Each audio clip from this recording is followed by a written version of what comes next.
All right, hello everyone, and peace of Christ to all of you. I hope my voice coming good and clear. Let me know if you have any problem from your side. This is a question always we ask, and we are here again to share with you that nobody can answer such a simple question. I never heard of religion. The followers of it, they do not know who is their God. Now, I see some of you in the text asking me why I don't join a team without mentioning the names. First of all, in order to be in a team with somebody, I have to agree with that somebody.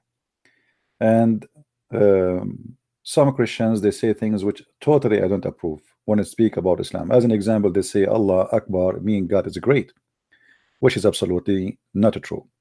Or Allah is just a name, just a word meaning God, which absolutely not true. So we have basic things we cannot agree upon, therefore we cannot be in one team. However, I support Christians who fight Islam for sure, but we should be in the same level of understanding in order to be in one team. We have a Muslim who, I don't know if he's still there, his name Big Baba. Big Baba, he said, how and what kind of Christians you Christians do believe that your God was killed, and what kind of God can be killed? I love when I see a Muslim saying that, because if you say why Jesus, he is being God yet being killed, well, that's mean Jesus is God in your religion, because Jesus in your religion, you idiot, he was not killed. So if the reason for you not to believe that Jesus is God because God cannot be killed, well, here we go, in your religion Jesus cannot be killed, so now you should worship Jesus as God. This is how silly, this is how stupid you are. I mean, I cannot find a person who can debate me about his cult. He have an even not low IQ, he have any IQ. You are suffering. Not only you don't have the, like, I cannot say you have a low IQ, you don't have IQ. How Jesus can be God and he got killed, huh? How? Well, in your religion Jesus cannot be killed, so he's God then. Use your logic on yourself first. I mean, who is the stupid here? Jesus said, nobody can take myself from me, I lay myself down. Nobody can kill him. And you see, I agree with you, who can kill God? Here we go, this is why God is alive. This is why Jesus is alive. They killed him, he's alive.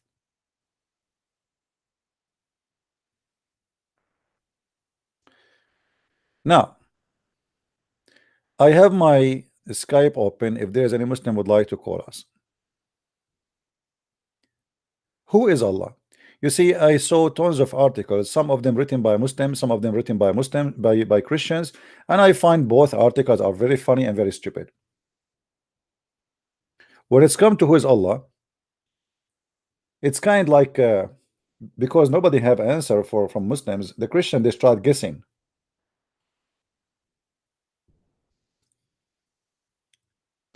So some Christians they write articles saying the word Allah is just a word meaning God in Arabic. Yeah, right. If this is the case, so why the Muslim when they say Shahada they don't say there's no Allah but Allah? If the word Allah is God, say just there is no Allah but Allah. The Muslim they say there's no God but Allah. Why? Because Allah is a name. So stop being silly and stop copy paste and stop being ignorant. Now, who is the Muslim when they give me a call and tell me who is Allah? The one who his name written like a snake.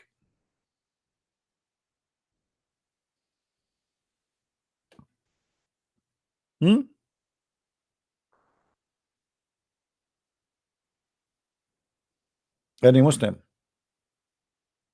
Who is the Muslim? He have a knowledge and the courage to call us and tell us who is Allah. Don't tell me that all of you Muslims, you follow religion, you worship a God, but you do not know who is he, or what you know his name. And look at this circle. I mean, what that circle is like. This is art, Allah. Because they have no idea who is this God. Who is Allah? You are the only snake, and you know that, my friend. Isn't it your God, Allah? He said, when you go to the grave, He will make 99 dragons go inside your anus. Well, obviously, your God and the snakes are partnering together. 99 dragons will go inside your anus. Call me Mr. Big Baba. The one who said to us how Jesus can be God, but yet he been killed. Only Muslims can call me, by the way. Don't call me if you are not a Muslim. Text me first, say I'm a Muslim, and I will call you. All right?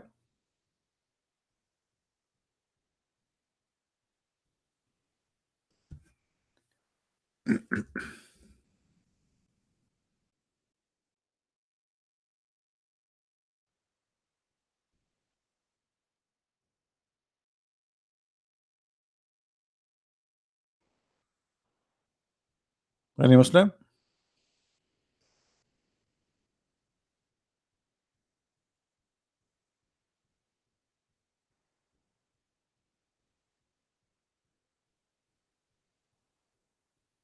No? Here you will see the disability. Tons of articles trying to explain Allah, but nobody knows who is Allah. Muhammad himself, he never spoke to Allah, he never saw Allah, he never heard Allah. So who is Allah? Allah means the one God. Look at this stupidity. I mean, Allah means the one God. Where you get this from? Where do you get that the word Allah means the one God? And by the way, the idea of one God or two God or three God, I find it very stupid and very dummy. Because if your God is one or two or five or seven, who cares? What we care for if it is true God or not. If somebody believe in 1,000 God, but they are true God, he is better than somebody believe in one God, but it's just false God. So what is the idea of having one God? What does that mean exactly? Does that mean you are superior? There's many people believe in one God. There's many worship Satan and they believe he's God and he is one.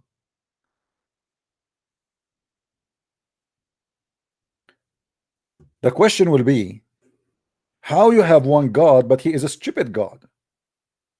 How you have God who is one God but he say things which is stupid to the point nobody say like him? Like women have a sperm coming from their ribs, the sperm of the man coming from the backbone. This is why when I sit in the chair, I avoid my backbone. I want to protect my sperm. Since when the sperm is coming from the backbone of the man? I thought it's coming from the nose.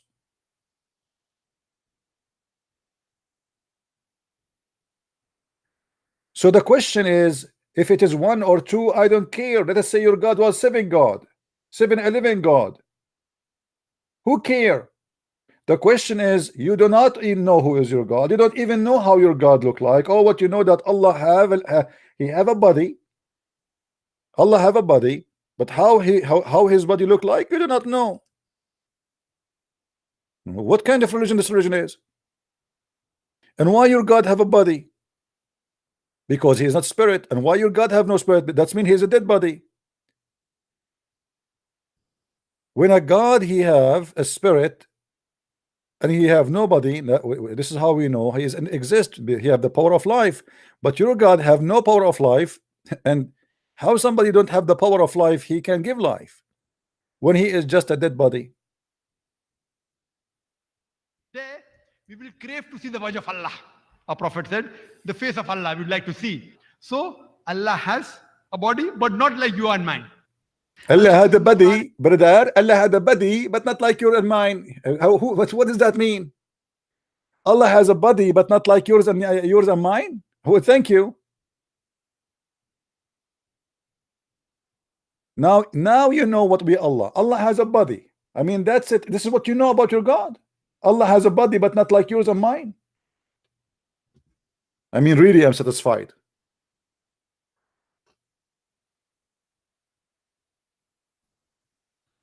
Who is the Muslim want to give me a call and tell me who is Allah who have a body not like yours and mine? Is that because he's ugly? Is that because he's sexy? Is that because he's hairy? What does that mean exactly? He have a body but not like yours and mine.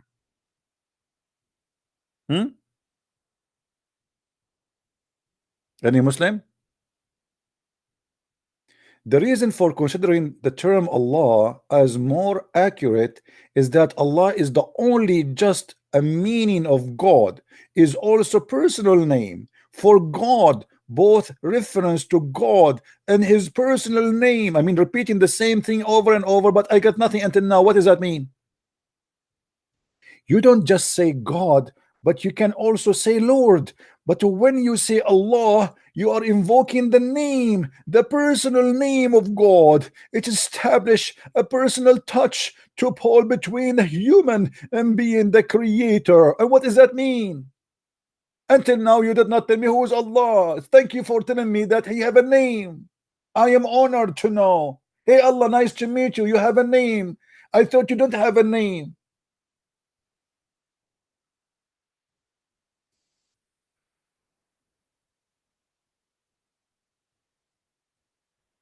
Do we have any Abdul? This is what you know about Allah? That's it? This is the God you bow down your ass every day 5 times. Allahu Akbar, Allahu Akbar. But you have no idea, Uzi.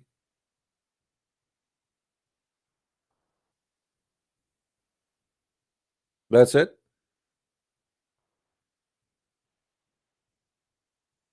You Muslims busy doing jihad to get the versions, but nobody is busy thinking who is Allah. Because all what your brain is about is thinking about what is between your legs. And this is the whole idea for promising you vaginas, because he don't want you to think what kind of God you are worshiping. Think about the reward. The vagina are waiting for you. They have no, those vagina have no hair, brother. Allah, he spent 1,000 years to soften the skin of every female. Question, Muslims, if your God is almighty, why it took him 1,000 years to soften the skin of a female? Your God Allah, he never heard of something called Nivea. Why the female of heaven, Allah, he made them from a crocodile skin? 1,000 years to soften the skin of a female. Maybe your God, he is using a machine and the electricity keep going off, and this is why he cannot finish the job. It taking so forever.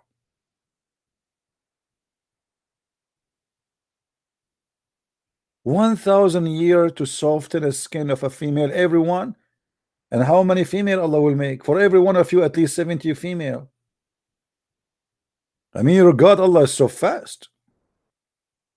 Man, I can imagine Allah wearing his robe now and he is softening skin in heaven. Skin of what? Of female. What kind of female those female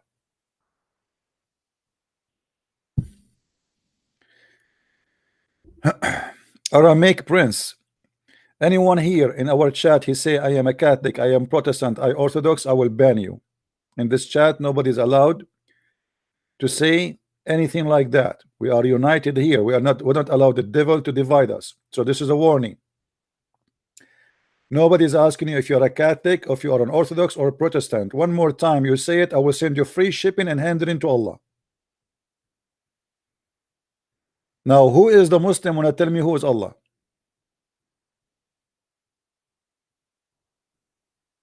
Who is the Muslim when I tell me who is Allah? Hello? Hello? Let me guess. Allah is a God. Yeah, right. Allah is a God, but he don't remember which one he created first, the trees or the stars. Allah is a God, but he think that we are created from a sperm, and the sperm became a congealed blood, and then the congealed blood became bones, and then he closed the bones with the skin and meat. Well, nice to meet you. How stupid you are.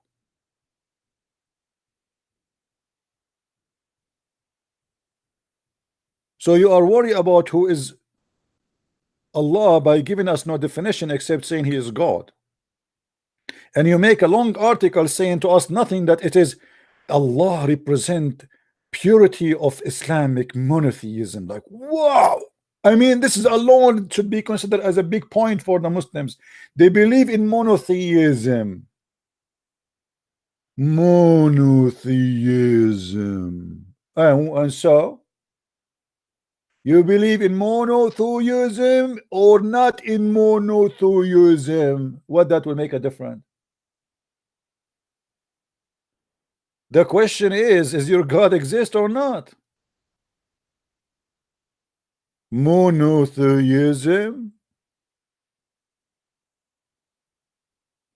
Who is a Muslim wanna give me a call and tell me about his God, the funny God? The God of the virgins, you know. I want to have, you know, you see, Muhammad. Okay, we have if you have Jesus, if you love Jesus, show your face. That's a good one. Let me call this guy.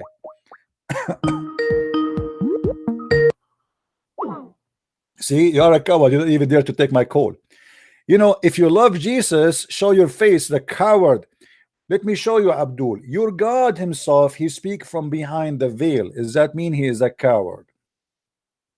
Isn't it your God in the Quran, your funny Allah? He speak from behind the veil. Why? He is a virgin female. As long you are accusing me that I am a coward because I'm not showing you my face. Why you want to see my face, by the way? Are you a gay? I'm here to debate you about your cult, not to show my face. If we go in the Quran in chapter 42 verse number 51, it says that Allah, he never spoke to any person except from behind the veil. Do you see it? Does that mean that your God Allah is a coward? And they cannot answer me, so they say to me, show your face. Well, I thought you should ask the same question to your God, not to me. I am not the one claiming to be your God. But you know what? I noticed that something me and Allah we share. He don't show his face, I don't show my face, so I must be Allah.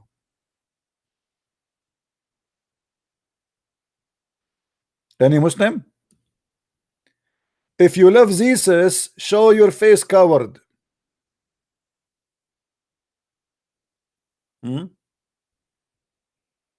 If you love Jesus, show your face, coward. Allah, if you love Muhammad, show your face, coward. And Allah is not showing his face.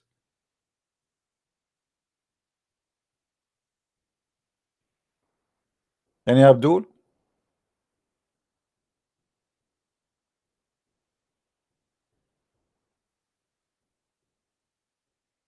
Who is a Muslim would like to call me, please?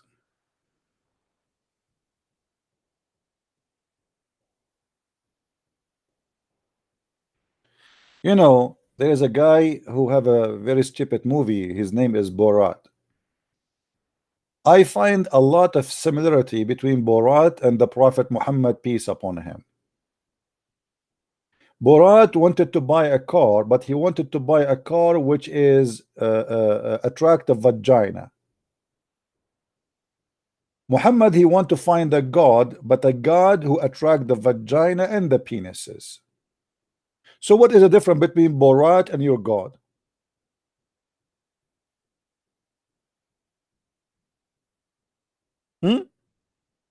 You tell me. This is God?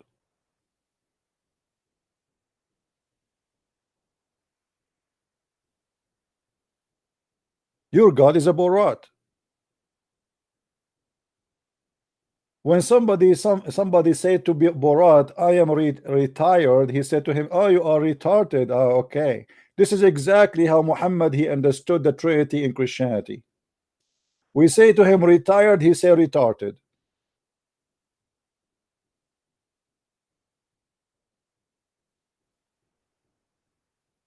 Your prophet cannot quote a name correctly. He cannot quote any history correctly. He got a lot of funny, stupid stories from fairy tales, put it in the Quran, claiming that it's coming from his God. He speak about science, which is getting him busted. History getting him busted. And the funny is, they say to us that the prophet was illiterate. I believe it's not the prophet was illiterate. It's you Muslims who follow him, because obviously you have a mental issues to be believing in such a garbage.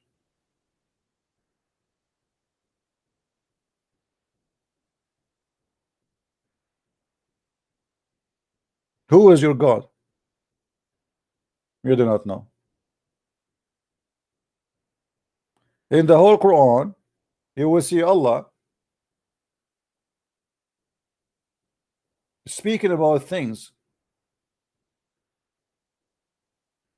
but always he present Allah, speak about Allah, which means I am Allah, but to speak about Allah. As an example, here you will see it says, to Allah belong all the dominion. Hold on, who is the one who's talking for the sake of Allah?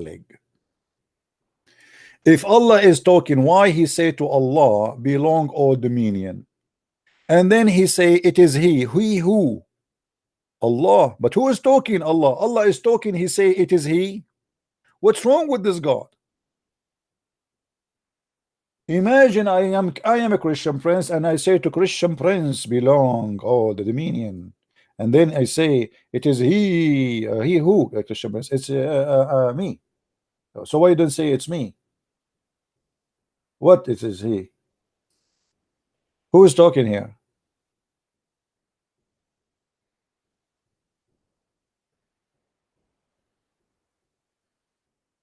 And by the way, it is Allah who made you not to have babies.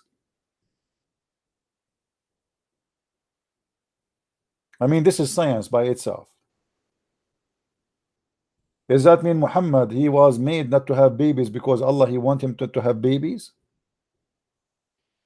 And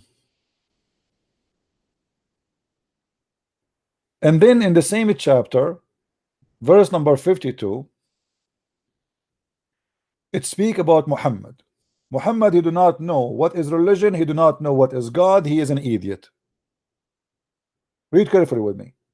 And thus what have we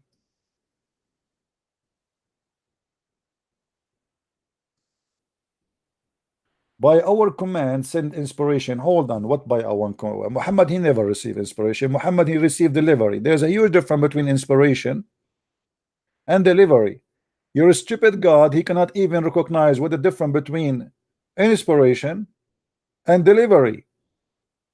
You see, when the angel came to Mary, he delivered to her a message. He did not give her inspiration. He said to her, blessed is thee, and you will have a child. That is not an inspiration. Inspiration that God inspire you in your mind. Not somebody come to your door.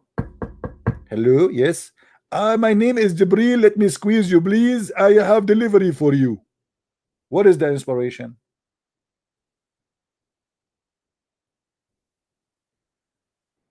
What is the inspiration? Where Muhammad ever he received any inspiration? The only inspiration in the Quran is Muhammad receiving the satanic verses. The rest is delivery from the pizza boy. His name is Jibril.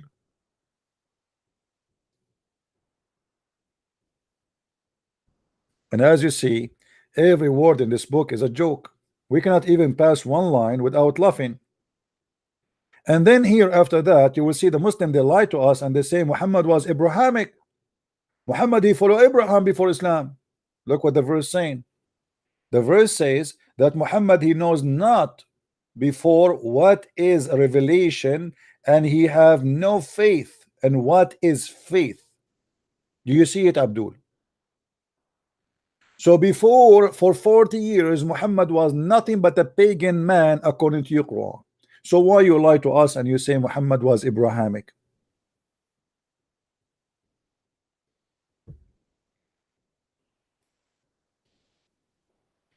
I agree, Big Baba.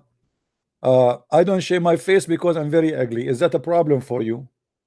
If I am ugly as you claim, blame your God Allah, the stupid, because aren't you the one who claimed that Allah is the one who created us? That's mean your God Allah, he is not a good creator if I am ugly. And again, you beat the hell of your God by saying stupid things. Because if there is a human being is ugly, according to you, that's mean the one who created him is the ugly one, not him, because it's not my fault if I look good or bad.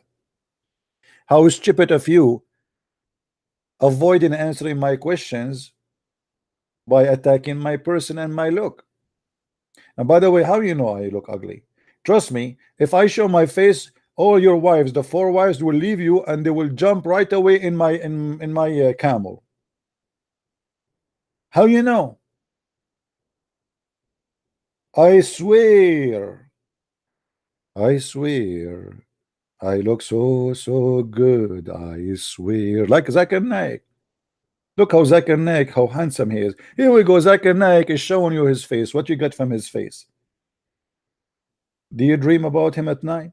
Do you see wicked dreams after you see his face? What do you want from the face of Zakir Naik? What you earn from the face of Zakir Naik? Actually, if I show you the messages I get from Muslims, like now they are behaving. Before I used to get very crazy messages. You know, once I receive a message from a Muslim female, she's saying to me, so what if your voice is very sexy? I hate you, I hate you, I hate you. I swear by Allah. I mean, obviously you hate me very much.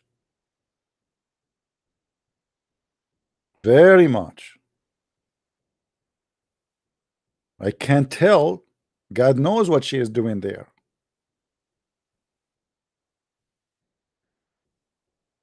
They cannot answer me. They attack me. Show us your face. Do we have any Abdul here?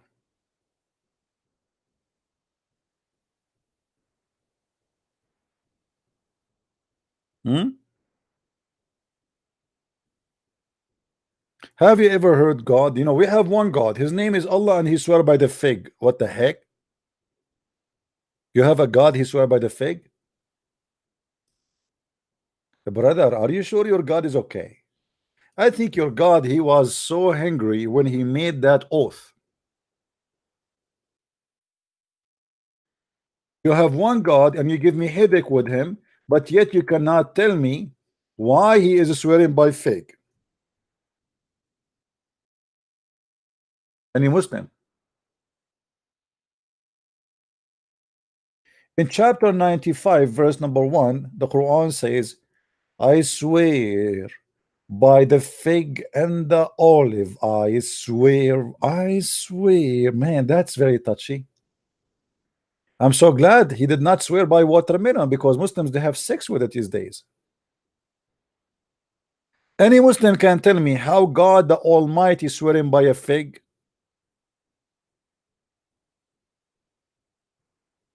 You do not know who is your God. You do not know how he look like. You do not know how his leg look like. You do not know how his face look like. You do not know if he's bald or he have hair. But yet you have a God who swear by the fig. Why? Any Muslim? Thank you, James. Thank you. James, get ready. I'm going to come and visit you in Ireland. Just me and the kids and my wives and my cousins. You can say like 100,000. Just get ready, my friend. The familia. And I will bring Jibril with me.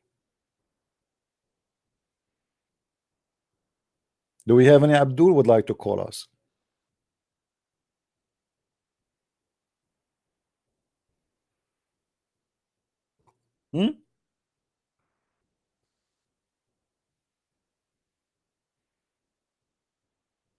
Phoebe, why you want to join me, Phoebe? Did the guy invite you? I didn't invite myself. Did the guy, he just the poor guy, he just said a greeting. He did not say, he didn't even say welcome.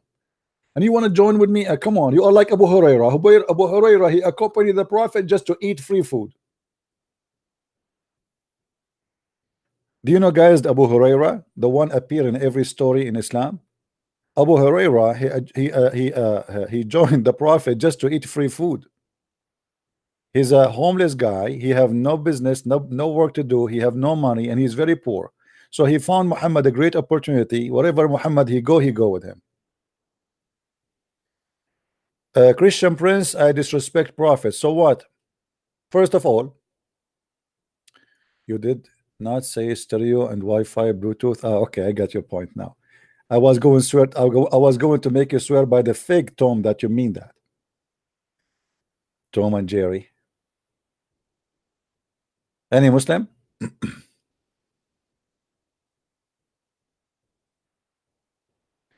David Lane, I don't know those names, my guys. But don't ask me about names. I do not know who is David Lane.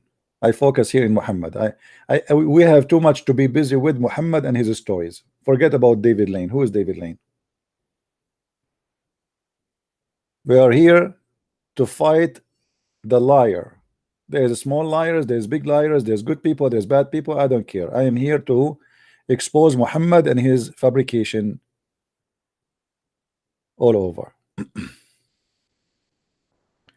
So who is the Muslim wanna call us and give us a hint about who is Allah? Was Muhammad black? No, actually there is a hadith that says the one who said the prophet is a black, kill him. If you say that Muhammad was black, the Muslims will kill you.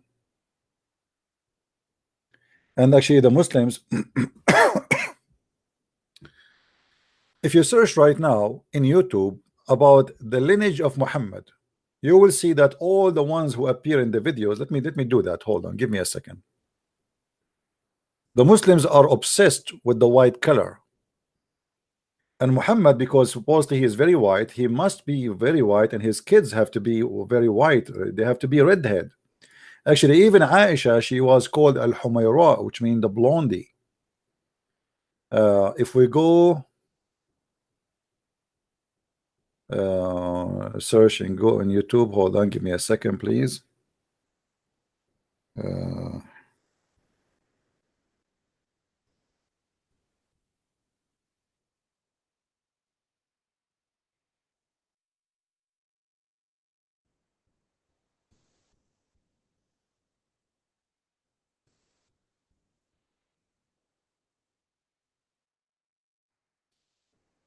Let us see if we can. Here we go.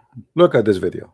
I'm not going to play the video, so the Muslim will not face the face of the descendant of the Prophet Muhammad. Do you see who is in the screen? Do you see the guy who is very, very white? He looked like a girl and he have a makeup. This is a guy, he is descendant from the Prophet. Do you see it? This is the name of the video. You can search it. They have pictures for you for people who they are descendant from the Prophet, and this is the first picture you see. Take a look. Actually, it looks scary, to be honest with you.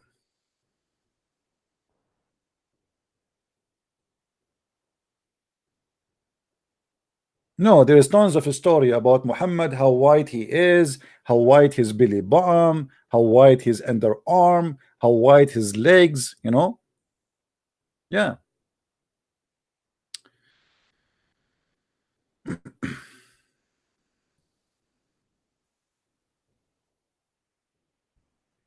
Do we have any Abdul?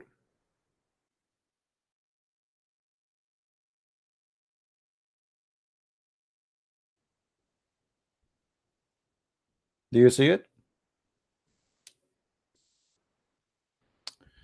The Messenger of Allah. SAW, SM, FM, AM, all radio stations, please. Do you copy me? SAW, SAW, Allah Messenger, do you copy me? Bravo, Bravo, Alpha, Alpha, do you copy me? You used to say the Salam, his right, so that the whiteness of his cheek could be seen. Man, look how lovely. I mean,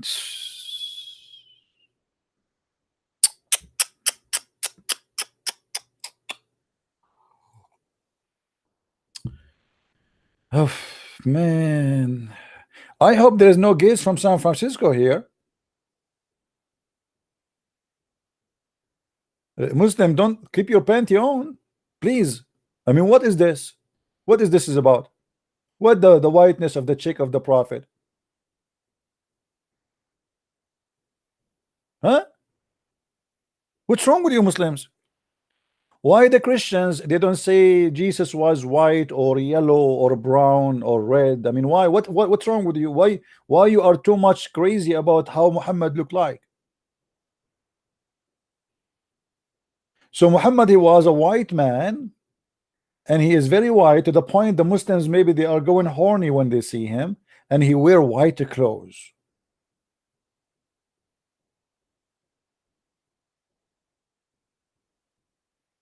Is Allah white, guys?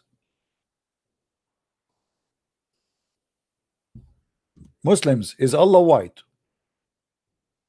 What is the color of Allah?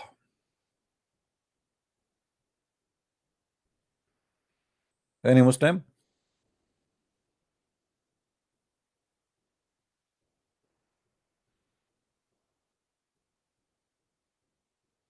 What is the color of Allah? As long color for you is so important, what is the color of Allah?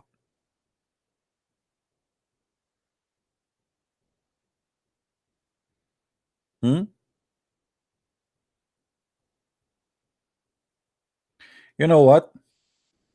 The Quran said, يَوْمَ تَبْيَضُّ وُجُوهُ وَتَسْوَدُّ وُجُوهُ. According to the Quran, that Allah, He will send the beast. If you go to chapter 27, verse number 82, it says that Allah will send the beast, and this beast is going to have the staff of Moses and the staff and the ring of Solomon, and is going to hit the kuffar, like somebody like me, supposedly, in his face, and I will turn black. And this is what I'm waiting for.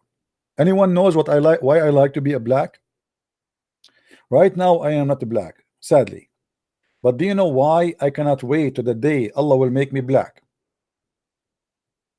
Who knows why? Nobody? Okay, I will tell you why. But keep it secret between us in YouTube and Facebook and Twitter, okay? Because finally, if I became a black, I will get a girlfriend. I mean, enough is enough, man. This is not fair. Allah, please make me black now. Why you are waiting for the judgment day? I want to be black now. Right now, here, make me wake up in the morning black. What's wrong with being black? What a stupid cult. Racist. Hateful and stupid. Brother, there's a beast will emerge from the ground. Hey kids, sit down in the floor. Everybody sit down. Everybody sit down. Allah is talking now. When Allah He talk, everybody shut up. That's it. There is a beast will emerge from the ground, and this beast is so beautiful.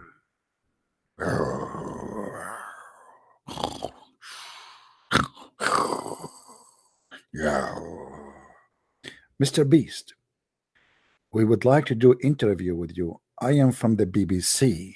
Can I talk to you? Is that yes? Is that no? Look like he is not happy with the BBC. What about CNN? You like it, huh? Don't you? You are so cute. Okay, I will say to you again. CNN, CNN, CNN, CNN. You are happy. Look at you. CNN, CNN. Look how cute he is. The beast is so happy now because the CNN keeps saying lies. Man. Okay, we continue interviewing the beast of Allah using the CNN because that make him relax. Muhammad, as a prophet, he said that the judgment day will not come unless few signs will appear. The sun rising from the west. The sun rising from the west. And where is the west? The sun will rise from the west.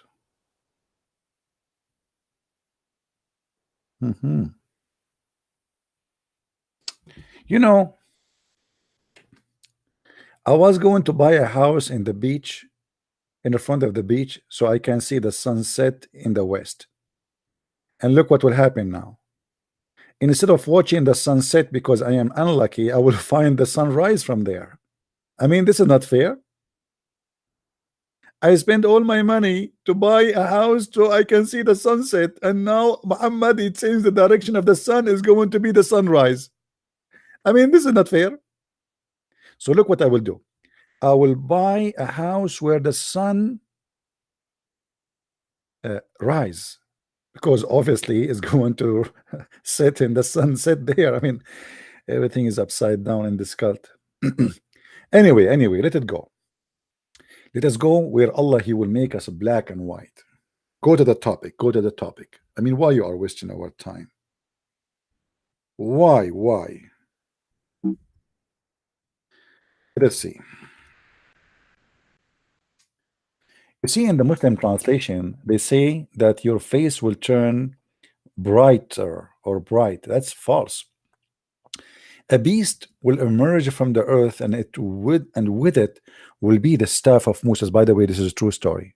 I mean, I don't know how many of you watched the movie of Huri Butar. By the way, Huri Butar and Muhammad is cousins. They are from the same family. You will see that in the hold on, here we go. Actually, I believe that Huri Butar, he stole the story from here. Take a look. So the beast will come from the earth, and with it will be the staff of Musa and the ring of Solomon. And guys, that's mean he controlled everything, because the ring of Solomon controlled the genie, the shaitans. He controlled the birds. He controlled the flying carpet. He controlled everything. And the Musa stick, he can transform anything to anything he wants. This is the point. So the magical staff and the magical ring, and then it will strike the nose, boing, like boing. Should this be my nose? Nothing. Okay, strike the nose of the disbeliever. That's my nose, with the staff, which means the staff of Musa, and it will make the face of the believer bright with the ring. So this beast is going to hit you with the ring if you are a believer, and will hit the disbeliever with the staff of Moses. Now what will happen? If we go down, we will find the following. After he hit you, or this beast, he hit your face with the staff of Moses and the ring of Solomon, your look will change. And all those who they are disbelievers will turn to be black. Here you will see what will happen exactly. So it will be bring out of, with it the staff of Moses and the ring of Solomon. There will be no believer left without making a white spot in his face, which will spread until his face shining white as a result. Thank God I am not a believer. And there will be no disbeliever, that's me, left without making a black spot in his face, which is going to spread until all his face is black. As a result, finally I'm a black. Finally I'm a black. Da, da, la, la, la, la, la, la. Finally the dream coming through. I mean, what a stupid religion. All the bad people, you are saying they will be black, and all the good people, they will be white.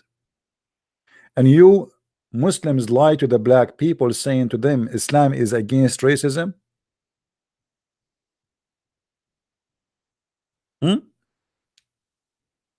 Any Abdul?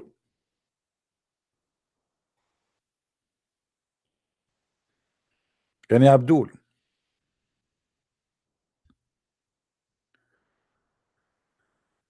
Hello? الو بيروت من فضلك يا عيني تددددم طيني بيروت دخلك على الخط شوي. I know you guys, you don't like me to sing, but I'm trying to make Quran. I mean, let me sing before Allah he make me black, because then I will sing in the Zulu language. Zulu, Zulu, ho ho ho, Zulu, Zulu, ho ho ho. Finally, I am African. Ho ho ho. That's wonderful. Finally, I got my wish to come true. What kind of a stupid cult? What is making the difference between us being a black or white, you idiot? Is that how your God identify the bad and the good? The white are the good ones and the bad are the black ones? What a sick God.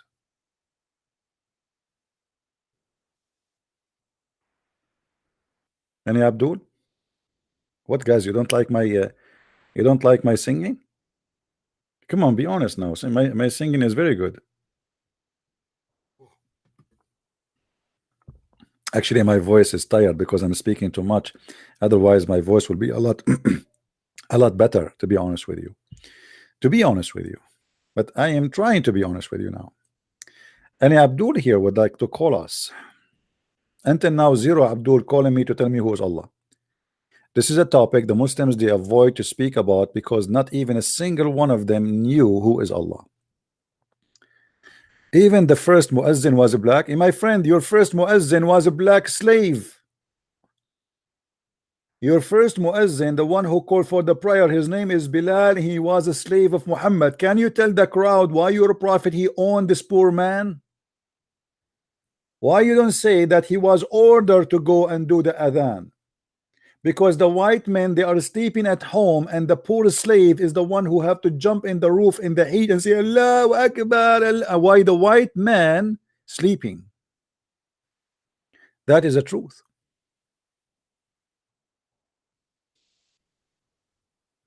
And your prophet never free Bilal. Muhammad he died and Bilal was still a slave.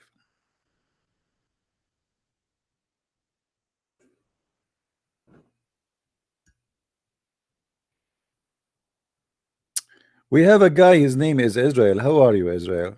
Are you talking to me, my friend? Are you talking to me?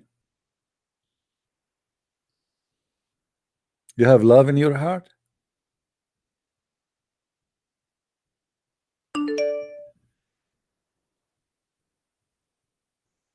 Before you call me, you have to text me and tell me that you are a Muslim, so I will call you back.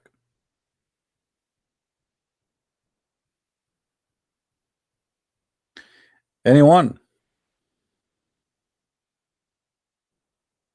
who is a Muslim would like to give us a call. You don't debate me? No. Let us see who is this guy.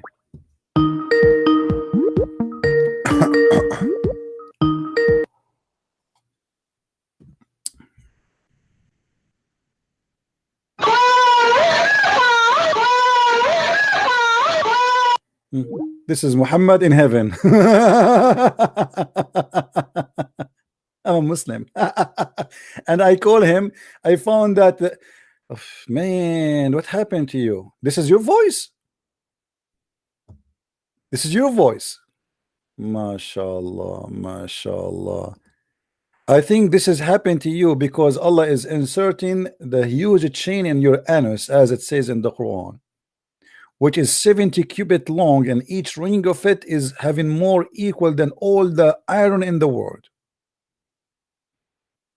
What a filthy cult. Do we have any Abdul? This is the quality of Islam. Do you see? This is the quality of Islam. 70 euros orgasm. This is the wisdom of your prophet. Anyone?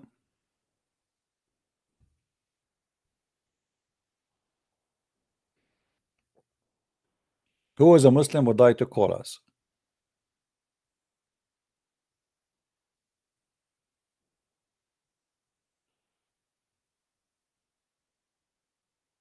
Lolita, you are not welcome in our chat, Lolita, because you sound like a hooker.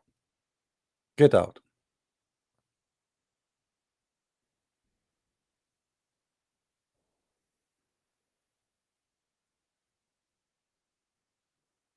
Do we have any Muslim here?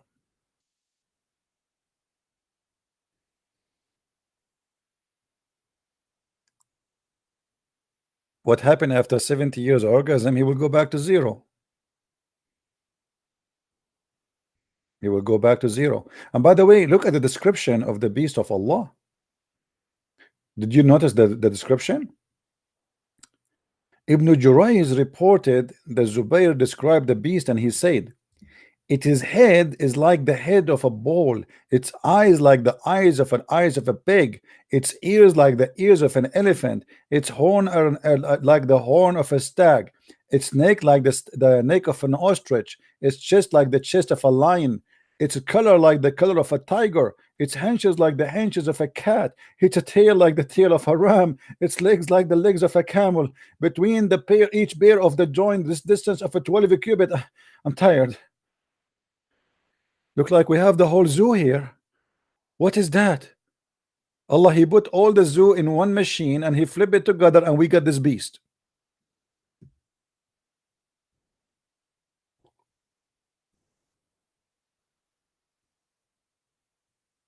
Good morning, Rosalind. Do we have any Muslim?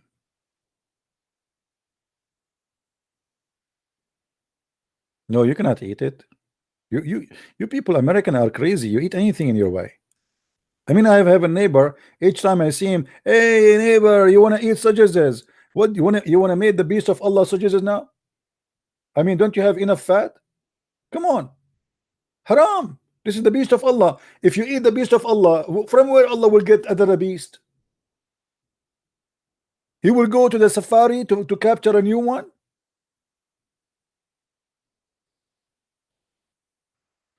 Who is a Muslim would like to call us? How you talk to me? Call me in Skype, my friend. First text me. Say you want to call me, you want me to call you, and they will give you a call.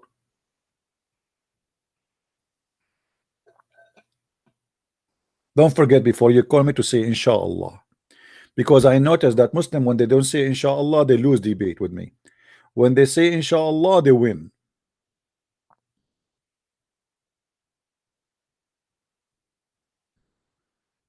Any Muslim would like to call us? Who is Allah?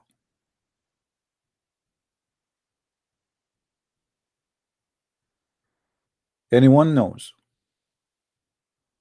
Until now, we learn nothing about Allah except that He is a person who like fig and he swear by fig.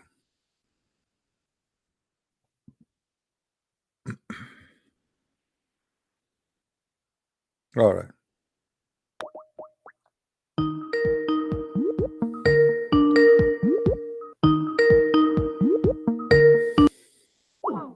Why you don't answer?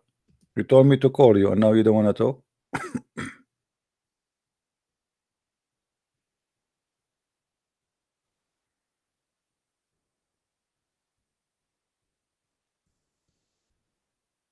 Abdullah, do you want to call or what? Who is a Muslim would like to call me? Who is Allah? Until now, you Muslims, you fail to tell us who is your God, and it's very shameful that you worship a God. Oh, what you know that He is one. Who care anyway if He one or two or three? All what we know about your God that He is a shin. And by the way, I don't mind to have a God who is a shin. But if this is the qualification to be God, I mean, shin of women is the best. Look at the shin of any women. They are beautiful, nice. I mean, here we go. Why you want to worship Allah? You want something nice and shin, nice and beautiful shin? Let us make competition between women. Who is the most have a beautiful shin, like the shin queen? Guys, have you ever heard of the shin queen? The shin queen. Da, da, da, da, da, da, da. Let us vote for the shin queen and make it a god. Allahu Akbar. You have a god, he is a shin?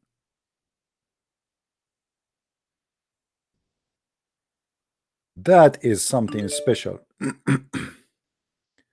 More Muslim will call you if you show your face. My friend, don't worry about showing my face, you idiot. This guy, he keeps saying to me, show your face. What about showing you my shin? Why you don't ask your God, Allah, to show his shin? I mean, this is very shameful of you. You are a hypocrite, my friend. What's wrong with you?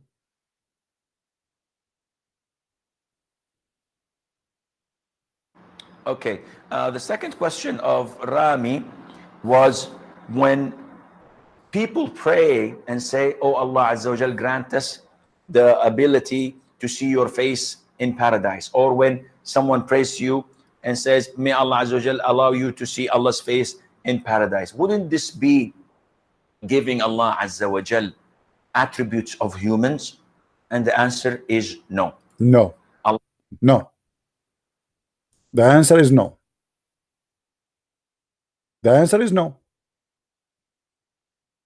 Allah Azza wa Jal is referring to himself by saying that his face will remain, which means Allah Azza wa Jal subhanahu wa ta'ala will not perish. He is the first without a beginning, and he's the last without an ending.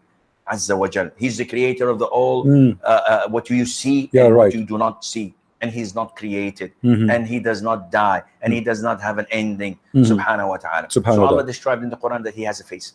Allah described in the Quran that he has two hands. When he addressed Iblis, Satan, and he told him, what prevented you from prostrating to what I have created with my two hands? So this is what Allah described himself. Allah says in Surah Al-Qalam that on the day of judgment, Allah Azza wa Jal would uplift and show his leg. My leg is here. Your leg is there. We have a God. He left his leg. We love your leg.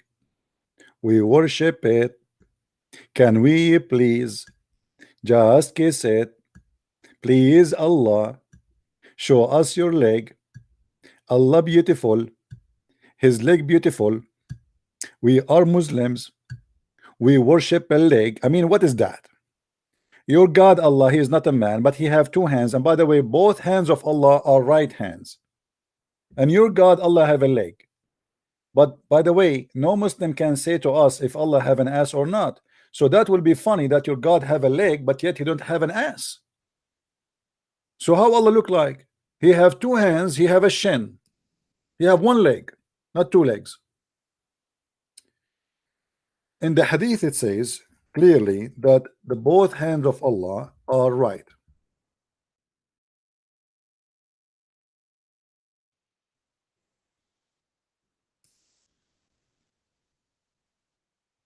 So if we try to describe your God, what that will be? We have a God who have two eyes. His eyes here, and he have a face, and he have a mouth, but he don't have a nose. And then here we have a shin.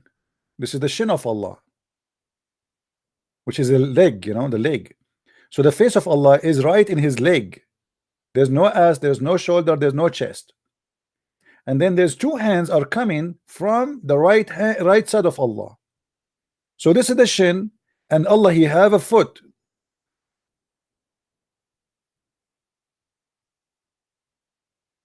MashaAllah, MashaAllah. This God is so beautiful.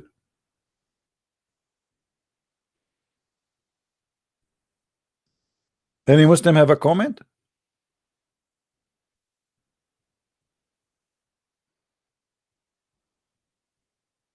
Any Muslim, he have a comment?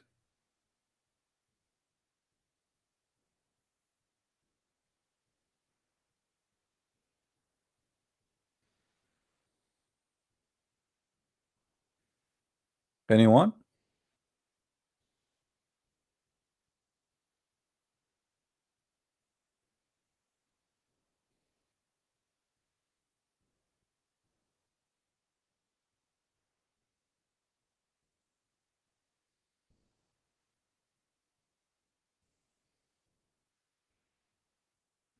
Any Abdul?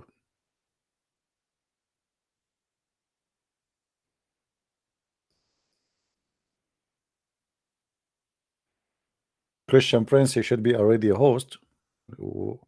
What I'm doing right now, my friend, I'm doing a TV host right now. But the difference is I'm sharing my magnificent art with you, and I hope that you guys are learning how to draw.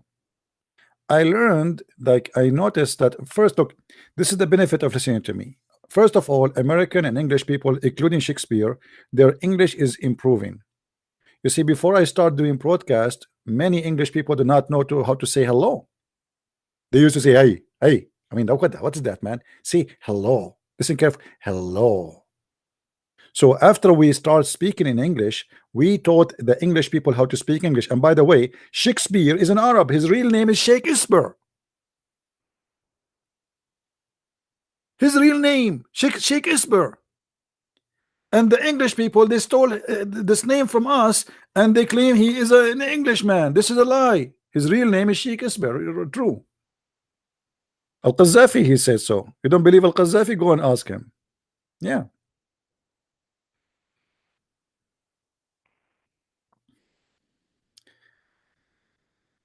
Anyone? Lolita, you are coming here to scold us about respect. Go change your name, Lolita. You know what Lolita stands for.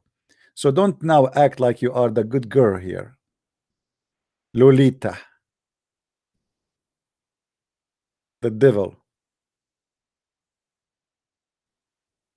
Why you are abusing Lolita?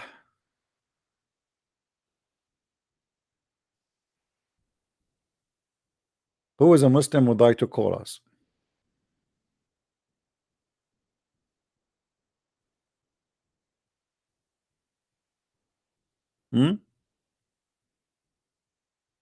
Who is a Muslim would like to call us and tell us about his God? Who is your God?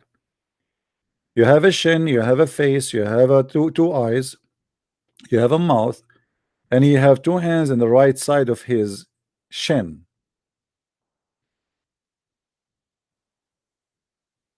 I cannot draw Muhammad. The Muslims will kill me. You can draw Allah. If you draw Muhammad, you know, first of all, I cannot draw Muhammad because he's so white, and which mean I have to use white ink, and that mean you cannot see him. Sorry, the Prophet is so white.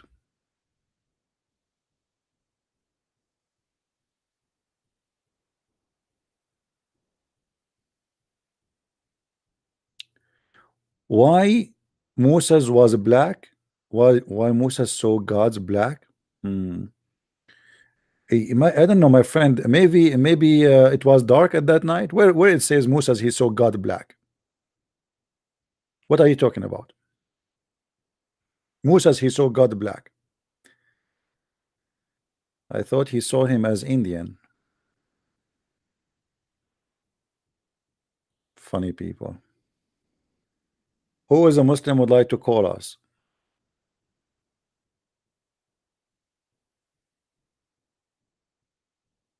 Back. He saw him. Saw God back. Okay, I see. I thought black. Okay. Well, my friend, I believe that when the Bible speaks about God, it's all metaphorical. You see, even the word Moses does not mean a name as much it means a surviving name. The same as Jesus, the same as Abraham, the same as every name in the Bible. So if you want to take the Bible into consideration, you have to learn that this is a book of metaphorical encoding, which means it's not meant to be about seeing. Nobody can see God and nobody saw God. The only God we saw is God when he humbled himself in the image of Jesus Christ, which is not really how God he is. So God he humbled himself and he come to us in the image of a man so we can see him. Otherwise nobody can see God.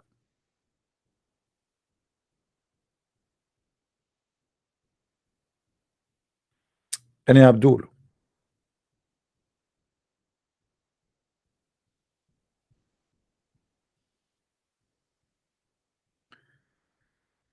you can contact me only if you are a Muslim. I want Muslims to contact me. Don't say me hello, don't say thank you. You know, my Skype is flooded with hello and thank you.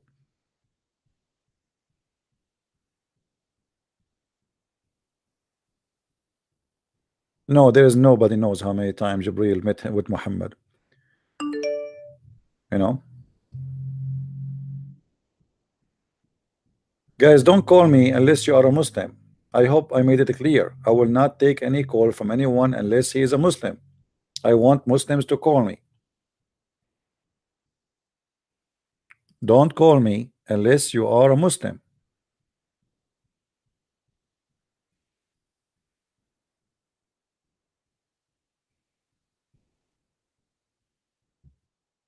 Let us see here Muhammad when I talk.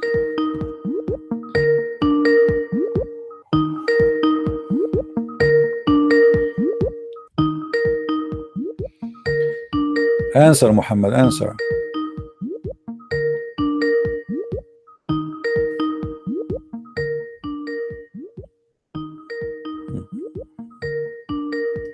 Okay, well, he's not answering. I don't know why they text me, but they will not talk.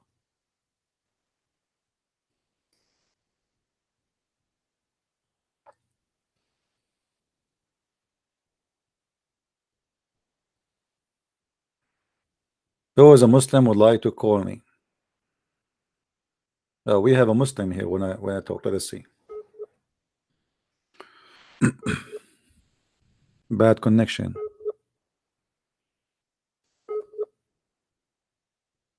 Pray to your God at least to give you a better connection before you say to me, call me. Any Muslim can tell us who is Allah. The one who he is a shin and he have 2 eyes and 1 mouth and 2 hands in the right side of his shin and he have a foot. This is the summary of your God. This is how he look like. You can make an icon for it and you can hang it in your mosque. By the way, if Islamic charity they want to print my drawing, you need my permission, please.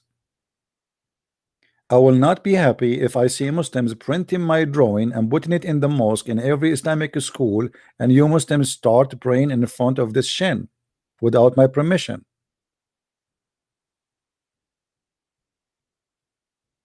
This is your God? This is your God. This is the one you want us to pray to and bend over for.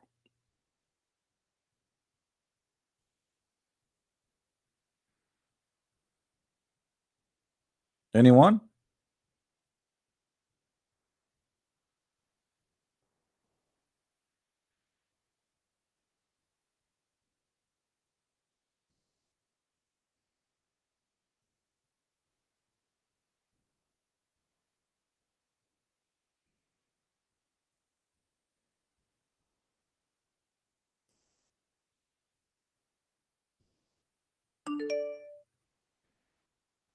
Any Muslim?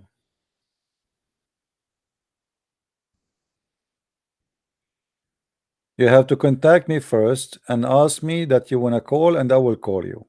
You cannot call me immediately. We stop taking call immediately because many funny Muslims are doing bad stuff and we don't want just people just to keep calling and ringing and bothering us.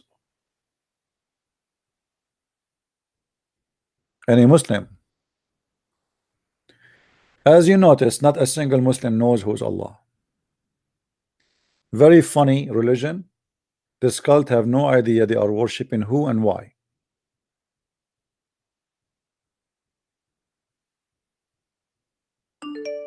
Not a single one.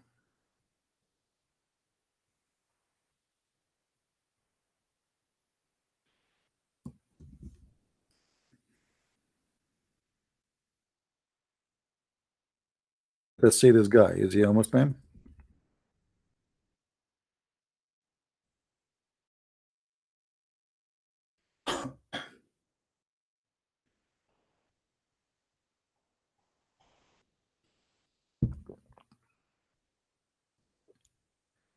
Only Muslims can call us. Only Muslims. Who is a Muslim wanna call me? Mayday, Mayday. Muslim is needed. What's wrong with this guy? He keep calling me.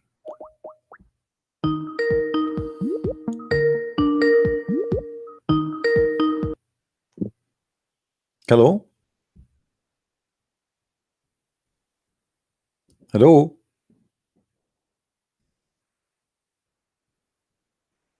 Are you there? Are you there? Hello. Are you a Muslim?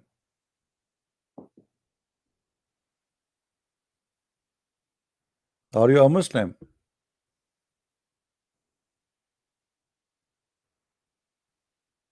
I will give you 2 seconds. If you don't answer, I will block you. Are you a Muslim? Okay, well, you don't even have a good connection. Say hello to daddy. It's my lucky day. Who is a Muslim wanna call me?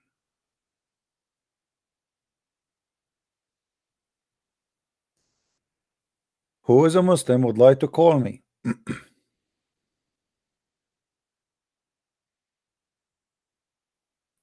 Somebody is asking what is fatwa. Fatwa is a religious order, which means it is something based on Islam made by a scholar to make it approved or disapproved. Let us say you need to shave your underarm.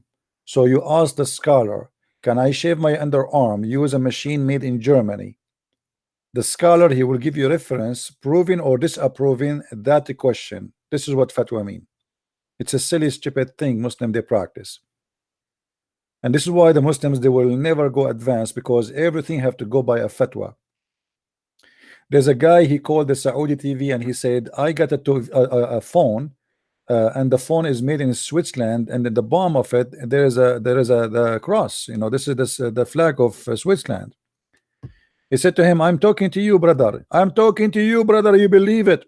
And I'm using a phone have a cross in it. Is it halal? The guy, he said to him, brother, destroy it immediately. Immediately destroy it, brother. Allahu Akbar. Allahu Akbar. And the guy was jumping in the TV. This is a fatwa now. This is a stupid religion. Bring nothing but stupidity. And this is why Saudi Arabia, after 70-80 years of oil, very wealthy oil, endless money coming from the ground, still they are living in the cave time.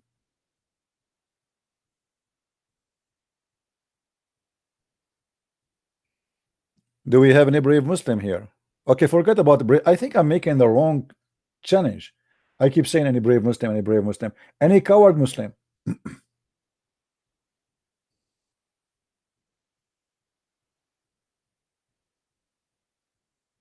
Hmm?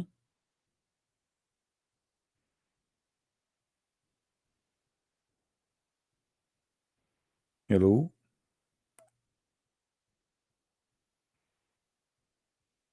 No, you know, the Saudi Arabia, the royal family, they are struggling to survive.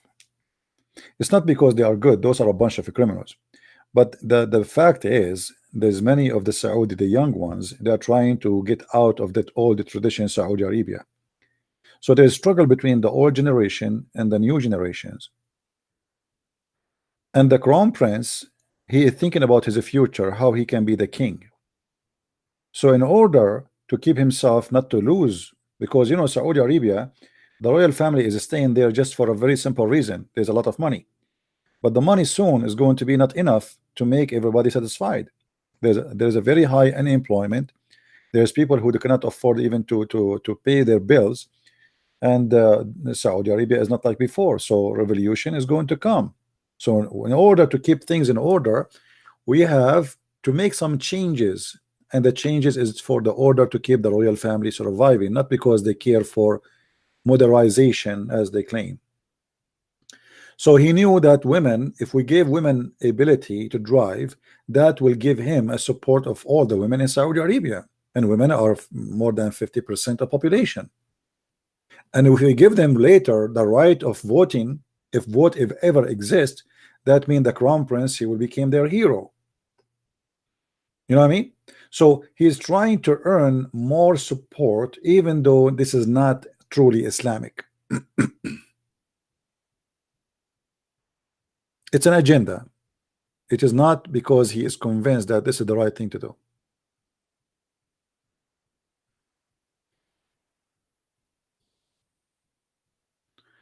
No, Luca, I cannot take your call because I want to talk to Muslims. I said many times I will take calls from Muslims, please, only Muslims. Hajj is absolutely a pagan practice. The black stone is a pagan practice, and the black stone is the vagina of a statue, which is the god of fertility. Luca, you are a Muslim? What is your name? Text me first, Luca. Text me. Maybe you are the one who I blocked him because his, you know, your connection is bad. What was your name? What was your name in Skype? Give me your name in Skype, my friend.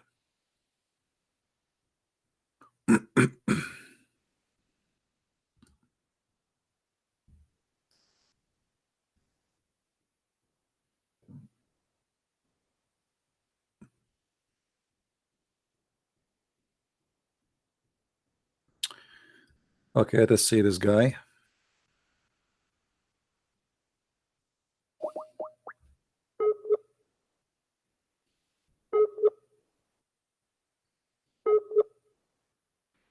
Not a single Muslim today has ever have a good connection. I don't know why. As you see, I'm trying to call this guy. Here we go. It's not working.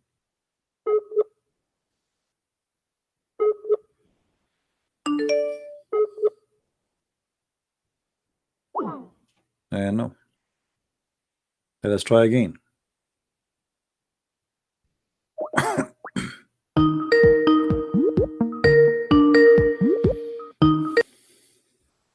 Hello.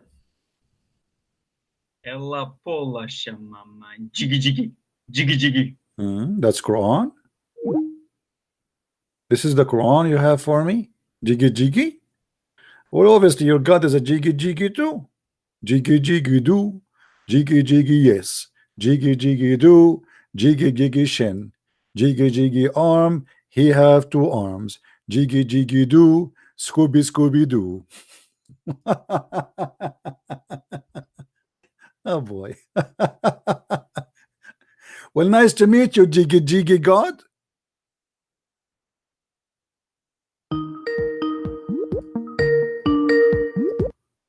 Hello. Hello.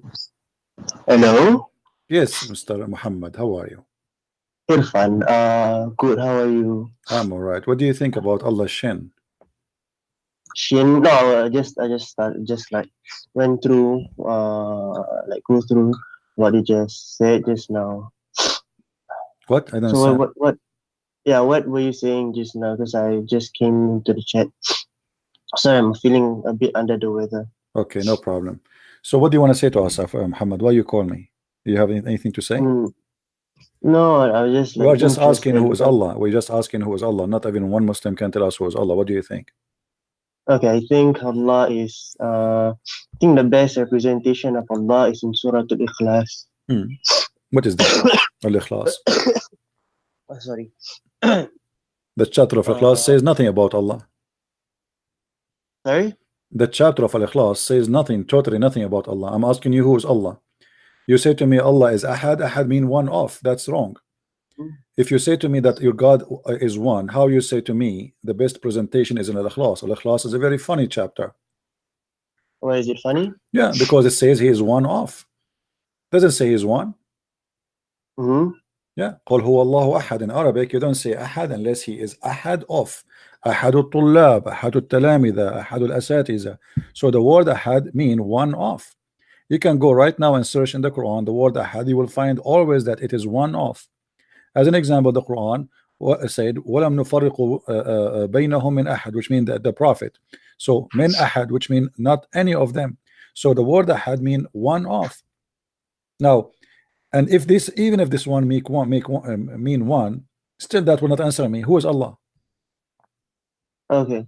Now just And isn't it funny to say to me that Allah did not give birth? Sorry? Isn't it funny that this verse says that Allah did not give birth?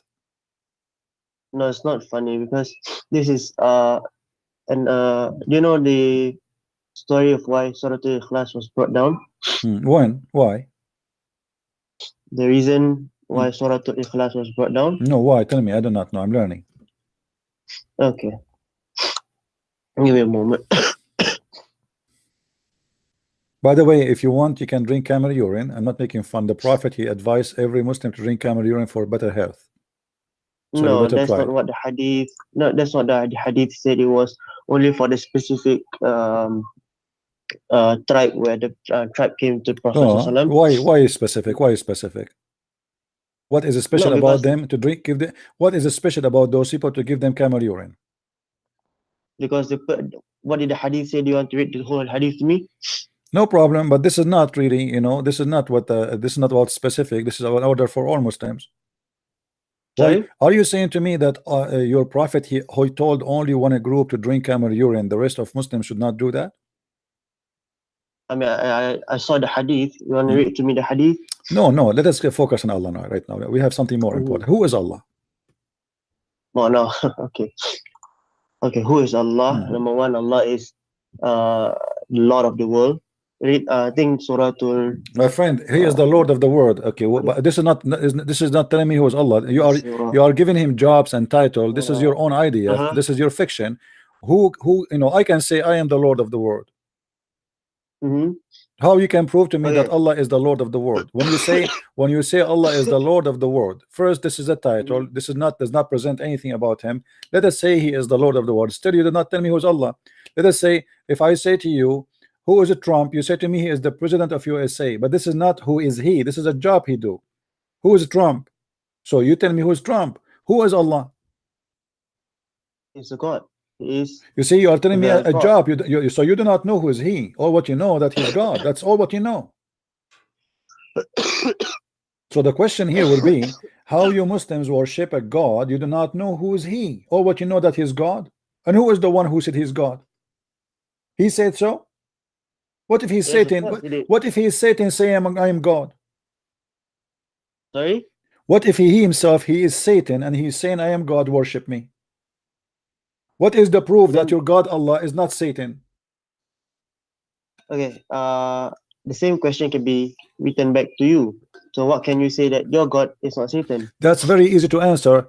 The Satan, there is no way he would say love your enemy and bless them. Your God, he said, kill, torture, eat them alive, rape them. No, Did your God no don't this is contact my friend, let me ask you, when your God Allah he says attack them and cut their fingertips, what is the point of cutting the fingertips of the enemies? To strike fear into them. For what? Which is in context of the war. Why you cut in the war? Why you cut in the war fingertips of people? You kill the people, they are your enemy, but why you cut their fingertips? I cannot hear you. Hello, I cannot hear you. I hear you. Go ahead. Hello? So you are fighting Hello? with me, and come on, you hear me? Hello. Okay, let me give you some testing. Camel urine. Do you hear me? Okay, I can hear camel urine. Okay. So now, why you want to cut their fingertips? You cut their necks already, and why now you want to cut their fingertips? This is during the war. I understand you're in war. Here we go. We have war in America. We have war. Do we cut the fingertips of Taliban after we kill them? Why you want to cut? Why you want to cut the fingers? So you cut their fingertips before you kill them? Are you saying to me that your God he is teaching you to torture people? The kuffar, yes. Oh, so you are saying to me that your God is the Lord of the world and he is the Lord of torture. He enjoyed torturing, right? Torture of those who okay, so your God is the devil. Obviously, I said to you, what is the proof that your God is not the devil? You said to me because he is God. I said, well, he obviously he is his devil because he enjoy because he enjoy killing, he enjoy cutting hands, he enjoy. Let me ask you, did your prophet put nails in the eyes of people? Sorry? Did your prophet put nails in the eyes of people? Nails? Yeah. I don't know. If he do that, is that from God? If it's a command from God, then I will accept it. Okay, but so what kind of a good prophet he would do that? Why a good man he would do that? But do you have proof? I can prove it for sure. But if this is true, what is your logic why he is doing that? I don't know. I want to hear the hadith first. If I kill somebody, is it lawful for you to crucify me, torture me, and put nails in my eyes just because I killed somebody? Is that lawful in Islam? If you kill someone, yeah, it is qisas. Yeah, the qisas is to kill him, right? Mm-hmm. So why you put nails in his eyes? Show me the hadith. What did the person do? They killed somebody. This is what the hadith says. They killed somebody. Okay. How did the person kill? They killed him and they run away. Okay, and then your prophet he got them, he crucified them, he cut their feet, he cut their hands, and he put nails in the fire and he put the nails in their eyes. Okay. What kind of prophet he is? Why he's doing that? Could be he's exacting the same revenge. What same revenge? So here we go. So you just say that this is about revenge. This is not about justice. There's a huge difference between revenge and justice. I may not have worded that, but You know, qisas means eye for an eye, tooth for a tooth, the same thing. So Oh, okay, hold on. Did you say the man was did you say eye for an eye? correct? Okay. When you say as an eye for an eye, does that mean if I take your eye, you take my eye, or you take the eye of my neighbor? Sorry? If I take your eye, do you take the eye of Mhm. my wife or my son or my eye? No. You take the I eye take of your who? You take the eye of who? The person who took my eye. The person. Okay, but this is not what Islam does. Okay, prove it. Okay. The Quran says, in the case of murder, in the case of qasas, you do the following: eye for an eye. But Muhammad, he do it in a very funny way. Let us see.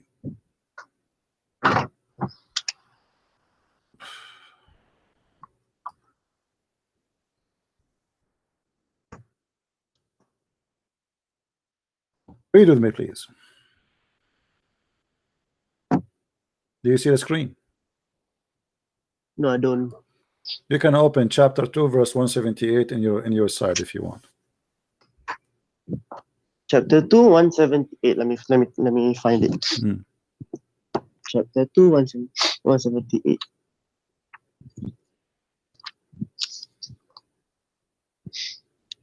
O you who believe, the law of the equality is prescribed. Equality is prescribed to in case of murder, free for the free, the slave for the slave, the woman for the woman. But if any remission is made by the brother of the slain, then grant any reasonable demand and compensate him with a handsome gratitude. And this is a concession and a mercy from the Lord. After this, whoever exceeds the limit shall be in grave penalty. Slave for the slave, free for the free, Correct. women for the women. What kind of justice does justice is? So if I kill your woman, you kill my women? If you kill my woman, I will kill a woman. If That that's in is the Quran, I will stupid. take it. That is stupid. Guys, did you hear this? If I kill his woman, he kill my woman. But my woman is not the one who killed your woman. I am the one who killed your woman. Why you want to kill my woman? Wait, let me find the tafsir of the ayat. Give me a moment.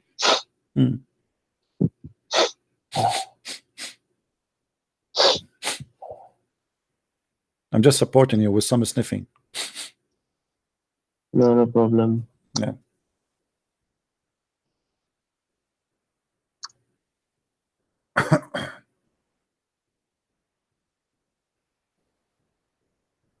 One 178.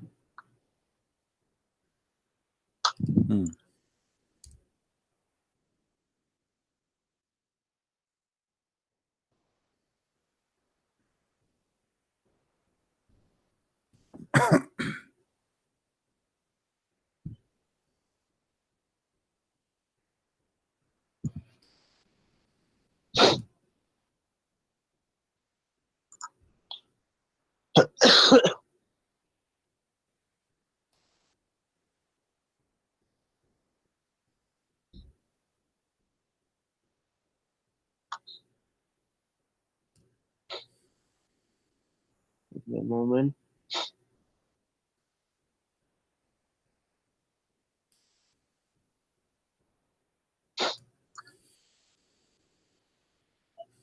I have Tafsir al-Jalalain in front of me, and it says that in the case of Tafsir murder, what? al-Jalalain, it Okay. says a free man is killed for a free man and not for a slave, and a slave for a slave, and female for a female. What kind of religion this religion is? Female for a female? Yeah, it's in front of you. Well, I'm using my phone. I can't really see. Tafsir Ibn Kathir. Give me a moment. Check Tafsir Ibn Kathir. What Ibn Kathir says about this ayat.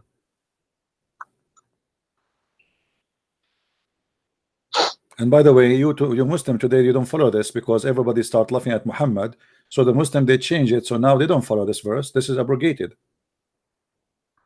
Because obviously you Muslims, you discover that this is stupid, and Muhammad, he decided to cancel it. It's abrogated. So this is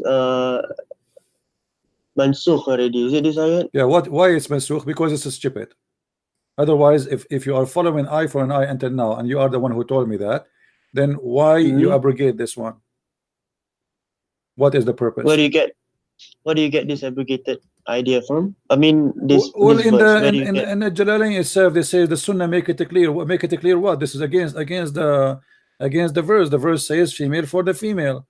But today Muslims, they don't do that no more. The Sunnah make it clear that the male may be killed for retaliation of the female. All right. Is it mansukh in the religion, or we mansukh it ourselves? Because if it's not mansukh, where the scholars of Islam hold on. So this do you still believe? Do you still practice now as a Muslims? If I kill your female, you kill my female. Yes or no? Give me a moment. Let's see if the Quran says that, then I would have to believe that. Yeah, this is the question. Do you still practice if a man kill a female, you kill his female? Do you believe in that garbage? Let's see. Wait, let me find the tafsir, because I don't want to make assumptions without proof. Unless, give me a moment.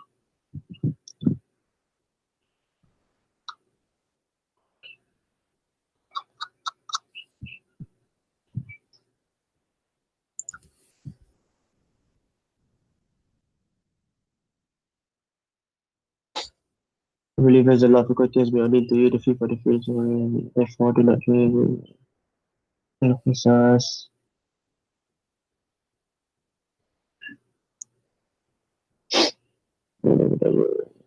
Somehow.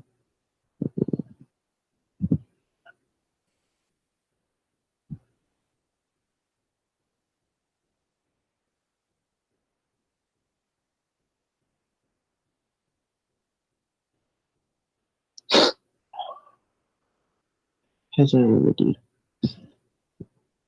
This very statement is not in the Quran during the highlighted hence.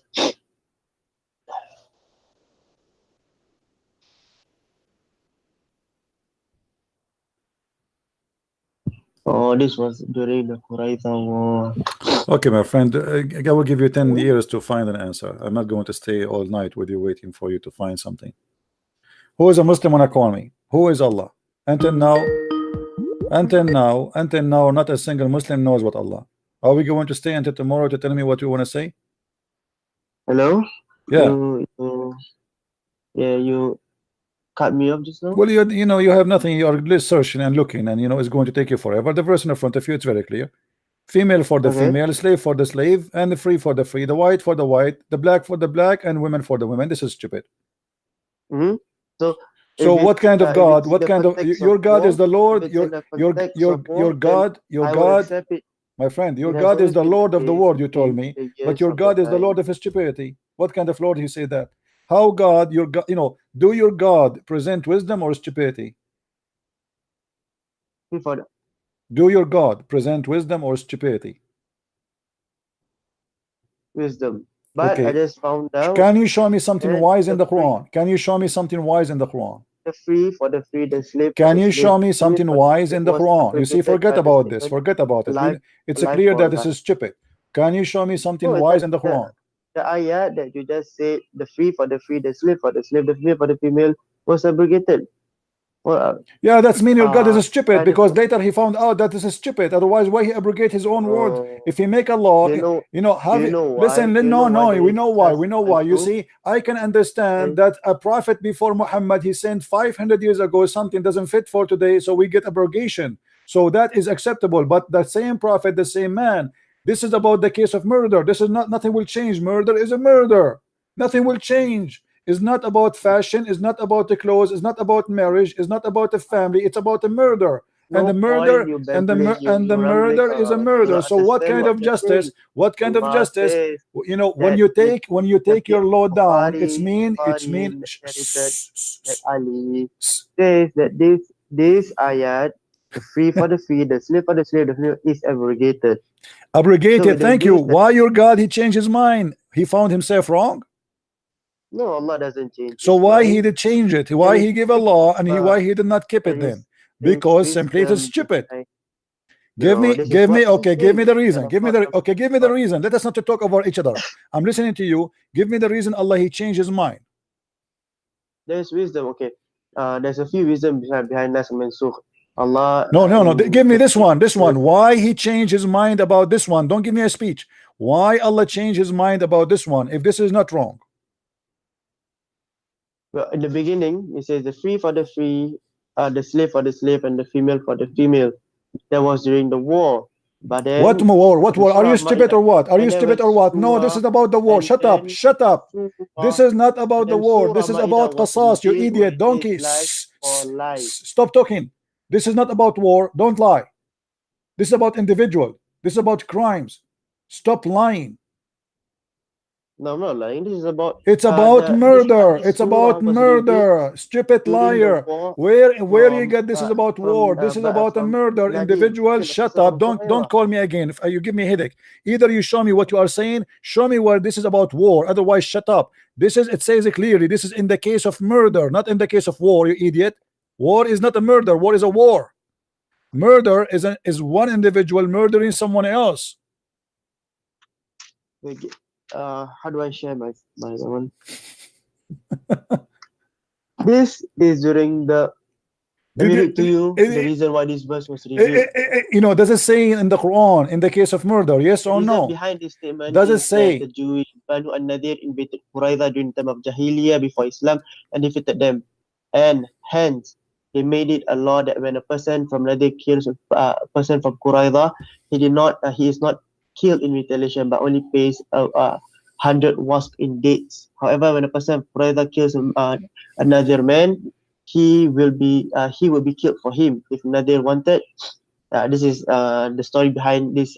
Yeah, so you're a prophet, he made a poo-poo. So you're a prophet, he wanted to have something better, so he said female for the female. So your prophet is correcting the Jews, so he said you kill a female for the female. How stupid is that? This verse was abrogated. Abrogated because it's wrong. Thank you very much. Why your God he changed it? Because it's stupid. That's what we are saying. If your God is God, he will not make poo-poo. What female for the female have to do with the crime? The first female is a victim, the second female is a victim. So what is justice? I kill a female, and then you kill other female which is a victim too. So now we have two innocent are dead and the criminal is free. What kind of a stupid God you have? So difficult talking to you. Very difficult for sure. So now you have a God, you do not know who's he, or what you know his name is Allah, but he make poo-poo. And as you see, this is cannot be God, because God he don't make mistakes like this, and he right away after he make poo-poo, he tried to hide it and cover it and say this is abrogated. Why God want to make such a mistake and say abrogated? Because simply he noticed Muhammad after he made the law, people start laughing at him. What is that? This is stupid, man. This is stupid. This is literally stupid. So he decided to say this is abrogated. Thank you very much. Okay. It's abrogated. Abrogated. Why? Because your God is a false God. Because your God is a false God. Your prophet, if your God is God, he don't say something in the morning and then he cancels it. So are you saying to me your God he made this order in the morning and he found that he's wrong afternoon, so he decided to delete it? He is Allah. What kind of Allah? He make an order in the morning and he find afternoon he's wrong. Where do you say he's wrong? The proof he abrogated. Then this is your assumption. What assumption? So give me the reason for abrogation then. If the abrogation is not because he is wrong, then tell me why he abrogated. And abrogated what? He abrogated different rules, correct? Correct. Okay, so the rules here must be wrong. Otherwise, why he abrogate his own rules? Because new situation comes up. Good. Bye-bye. Don't waste my time. New situation. It's a murder.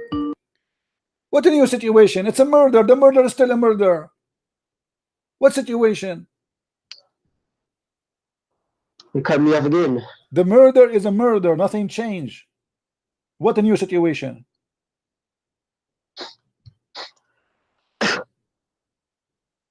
So you admit that your God is an idiot.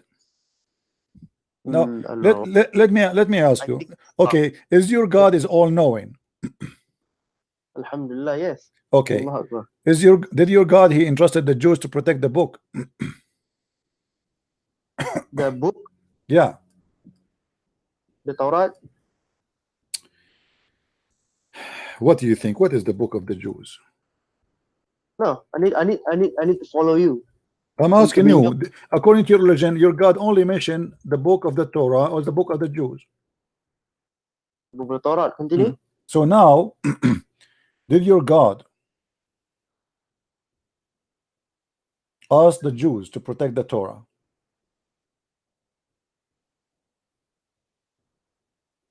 I don't know. What is your where are you heading? What is your path? Let me ask you before we go there. Did the Jews corrupt the Torah? Of course. How? What is the proof? They in some verses of the Quran, Allah says that they wrote something and ascribed it to Allah. In the Quran it says that. So if I give you the Torah right now, are you willing to take an oath in it? No. Why? Corrupted. Because it's corrupted. But if you take an oath in it and it's corrupted, that means you are corrupt, correct? Correct. Thank you very much. Here we go. Your prophet, he take an oath in the Torah, and you say the one who take an oath in the corrupt book is corrupt. Context of the hadith? This is a hadith in front of you. No, I cannot read. I think my okay. I will give you the link if you want. I will show you the link. Here we go. I will send it to you on Skype. Okay, sure. You're a prophet. The Jews ask him to make a judgment about an issue, and Muhammad. Yes, I know. Oh yes. Okay, so now why you're a prophet and you are the one who said the one who take an oath in the corrupt book, he must be corrupt. Why your prophet is corrupt? Hassan Balbani. Okay, fine. The group of Jews came and invited the Messenger of Allah to Kuf. So he visited them in the school. As Abu Qasim, all the men has committed fornication and pronounced judgment upon them. They placed a cushion for the Messenger of Allah, who sat on it and said, "Bring the Torah." It was then brought and then the cushion, and he said, "I believe in thee," and I believe in thee, and bring me the transmitter. Just very Malik. Did your prophet say, "I believe in thee," and the one who revealed thee? Sure, the Prophet said. And you are the one who said, if you take an oath, you will not accept to take an oath in the Torah because it's a corrupt book. But you're a prophet, and I ask you why, because you said because the one who do that, he is a corrupt. So now you're a prophet, proven by you, by your help, that he is a corrupt man. Look, it's my words against my prophet. If my prophet sallallahu alaihi wasallam. So just because he's a prophet, now you swallow your tongue and you say this is okay. A second ago, it was not okay. The hadith was based on a situation where what situation? What situation? Doesn't matter. I asked you, are you willing to swear in the Torah? You said no. I said why? Because you said it's because it's a corrupt. I said to you, does that mean the one who swear in the corrupt book is a corrupt man? You said yes. So what situation? Situation will make you swear in a corrupt book? I swear in thee and in him who revealed thee. Right. So he swear in thee in the book in the front of his hand. He put his hand on it.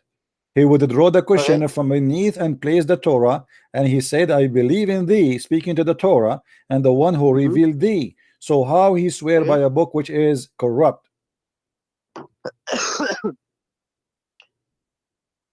The situation is really simple. What's your name? What's your real name? How do I address you? What's my name? So do I call you CP only, or what should I call you? Muhammad. Okay, Muhammad. Fine. Yeah. So peace upon him. Peace upon me. Sorry? Peace upon me. Muhammad, peace upon me. Oh, you're funny, man. All right. The situation is this. Prophet sallallahu alaihi wasallam was tried. What did the man wanted? What did the group of Jews wanted? Doesn't matter why he swear. Don't change the topic. Why he swear in a corrupt book? No, you are the one who said to me. You are the one who said to me. How you say I believe in thee? If I say now, if I put the Quran in front of me and I say I believe in thee, it's mean I am believing in the Quran, correct? No, the Prophet never said I swear by. No, he swear. No. You see, I don't like stupidity. Please stop being liars. He swear. He took the book. He put it in the cushion, and he said, "I believe in thee." When he said, "I believe in thee," he speak to who? To what? To the Torah. Stop lying. Is that swearing? Is that taking oath? It's I believe in thee. I swear. Okay, let us say he's not taking an oath. He's saying, "I believe in thee." Are you saying he was lying? No, it was not. So why he believe said in- I believe so? in the Taurat So also. I okay, do believe in the no, Taurat. he said I believe in And thee. I He put the book in believe front of him. He in- put the book. and I Shut up. He believe- put the book in front and of I him. believe in He Allah, took. and I believe in the No, Taurat and the You see, you Injil are a and the coward like you're a Zabur. prophet. You are trying to change the topic. He took the cushion not. from underneath of him. He put the Torah in the top of the cushion, and he said, "I believe in thee." Speaking to who? Speaking to the book in front of him. Oh, he wasn't talking to the Jew? No, he believed in the Jew? Jew. How He do you believed in know? the Jew now. He believed in the Jew. No, no. Your prophet, he will He worship the wasn't Jews. talking. I said talking. He wasn't talking to the Jew? He speak now when rhetorically? he said, "I believe in thee." Thee who? Thee It's who? rhetoric. Thee who? I believe. In thee. I can put Shakespeare in front of me and say, I believe in you, Okay. and I believe in the man. So the Jews, the Jews who are made it. revealed by Allah. The Jews are revealed. By, does it say, "And the one who revealed thee"? Are you an idiot or what? It says, "And the one who revealed thee" is the Jews people who they are revealed. Are the book too? Hello? Hello. It says, "I believe in him who revealed thee." If he say he believe in Shakespeare, are you saying to me that Shakespeare was revealed? No, I'm just giving an I'm just analogy. giving you an idiot certification. It says there, "I believe in him who revealed thee." Revealed what? It's a book. What is revealed? What is revealed? Revealed is the Jews or the book? I believe in the Torah and I believe in Allah. So what is the deal? My friend, he believe in the Torah. Okay, what's the deal? What the deal? The deal is he took an oath in a book which is false according to you. That's mean he is a scumbag. What is the oath? The oath is to Allah. The oath is to Allah, no problem. I believe in thee. He said, "I believe in thee." Talking to what? Talking to what? I believe in thee. It's a rhetoric. When you say thee in the front of thee, or talking to something in the front of you, right? I believe in thee. Okay, what is in the front of him? The book. What a book? The Torah. So I believe in thee. Why he say I believe in thee if it is corrupt? Oh my God. Okay. Simple English. Brought the book in front of the Jews. Okay. He hold the book. Let's say he put his hands, sallallahu alaihi wasallam, onto the Torah, and he said loudly, "I believe in you, and I believe in the one who revealed you." Okay. Who is you? Then he said, "Bring." Who Allah. is you? Who is you? It's a rhetoric. It's a rhetoric for the Jew. Who is you? Who is you? Bring me one who is learned among you. Then the man was brought and transmitted. Mentioned the rest. Okay, this was the stoning case. Okay. You see the hypocrisy of the Muslims. Let me hold on. Okay, hold on. Did you say subhanallah? Did you say subhanallah? Yeah, I did. What subhanallah mean? Glorify be to Allah. What? Glory. I was taught this. Glorify be to Allah. Okay, did Allah he say subhanallah to himself? I think he did in the Quran. Why he's saying that if he is Allah? Good question. Yeah, good question. Why he is saying subhanallah if he is Allah? Allah?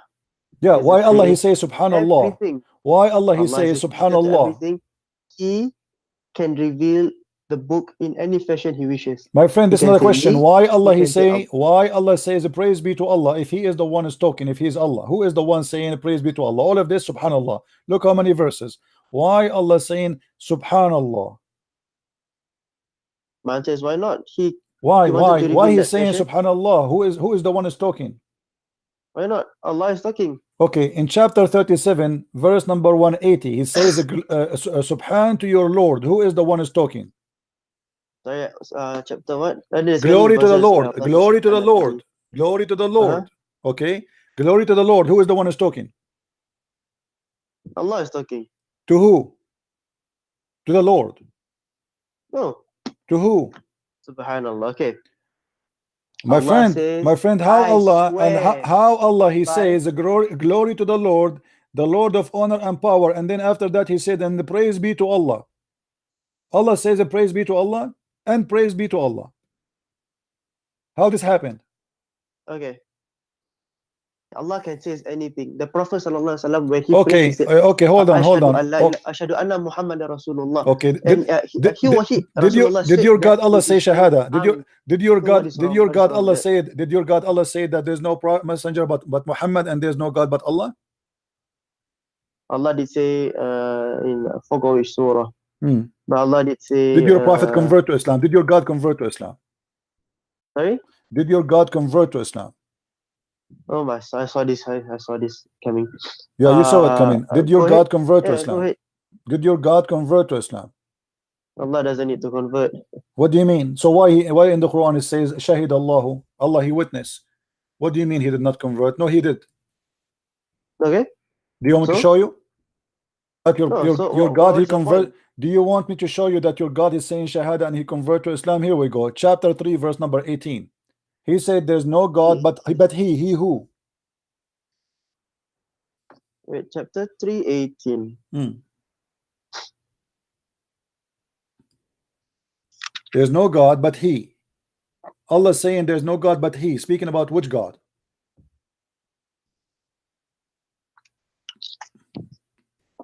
Okay.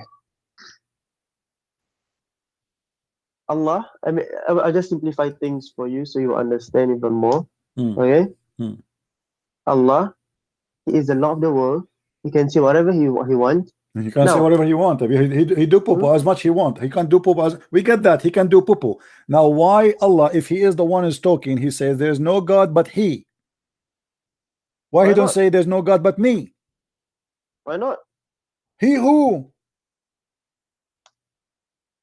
Allah lah. Siapa lagi? Who What? else? What? He swears by himself too. What do you mean? No, he's not swearing now. He is saying he's taking shahada. He is saying there's no God but he who?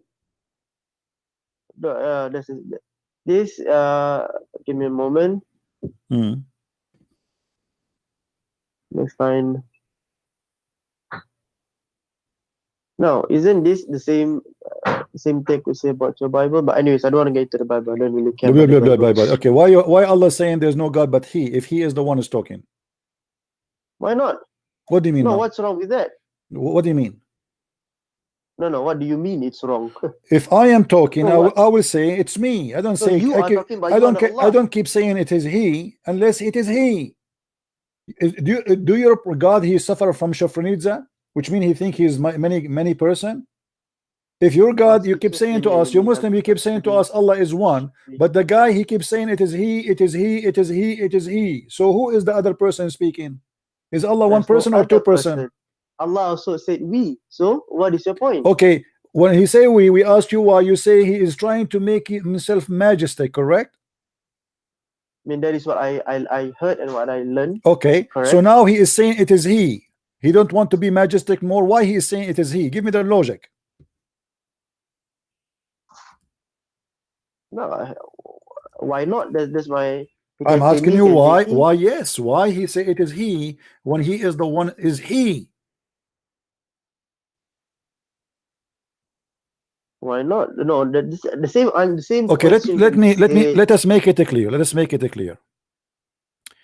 Is your God Allah have a family? He begets. No, he is begotten. No, he doesn't have a family. Okay, so he don't have a family. He don't have a family. Sorry? He do not have a family. He doesn't. Okay, if you don't have a family, do he speak in anywhere in the Quran that if you want to take a partner, he will take it from ourselves? Sorry, I cannot. Did your God Allah in the Quran say? Did the Quran say anywhere that your God Allah said that if you want to take a wife for sex, he will take a partner from ourselves? Partner from ourselves. Okay, continue. Yeah, I assume you found it in the Quran and you twisted it somehow. Did he? What is the verse of the Quran? Show me. Okay, here we go. We go to the Quran. No problem. Oh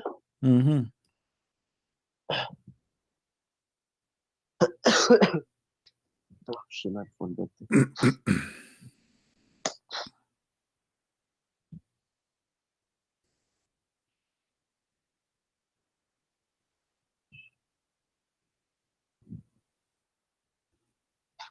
Which translation you like? Which translation full of lies you like? No, any translation full of lies I like. So any translation will do. Read for me. Up to your standard. Had we wished to make a diversion, we would made it from before ourselves. What verse is it? Here, What this is surah your number? translation. By the way, it doesn't say before, it doesn't say, it says from ourself, min ladunna, from our kind. What Okay, our so kind? What is our kind? what verse? What is the kind What of Allah? verse? Chapter 21, verse? verse number 17. What is the kind of Allah? 21 verse 17.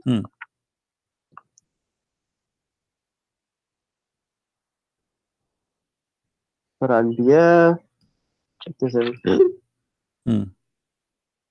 If it had been our wish to take a pastime, we surely have 21:17, right? If it had been our wish to take a pastime, we should surely have taken it from the nearest to us. If we do such Nowhere a thing. it says nearest to us. This is a lie. It says ladunna, ourself. It doesn't say nearest to us. This is a lie. There doesn't say nearest to us. What nearest to us? Doesn't say that. It says min ladunna. Ladunna is our kind. As an example, your child is from ladunna, which means from your blood, from your kind. Okay. Yeah. So Allah will take a partner from ladunna, from his kind, ourself. What is ourself? How many Allah you have? Do Allah have cousins? He want to marry them. Allah want to have sex with who? Read with me Tafsir al-Jalalain so we can love together, me and you. Okay, sure. Do you see the, do you see the screen? I don't. I can't see the screen. Okay, I will send you the link so you can read it with me. Okay. Okay. Okay.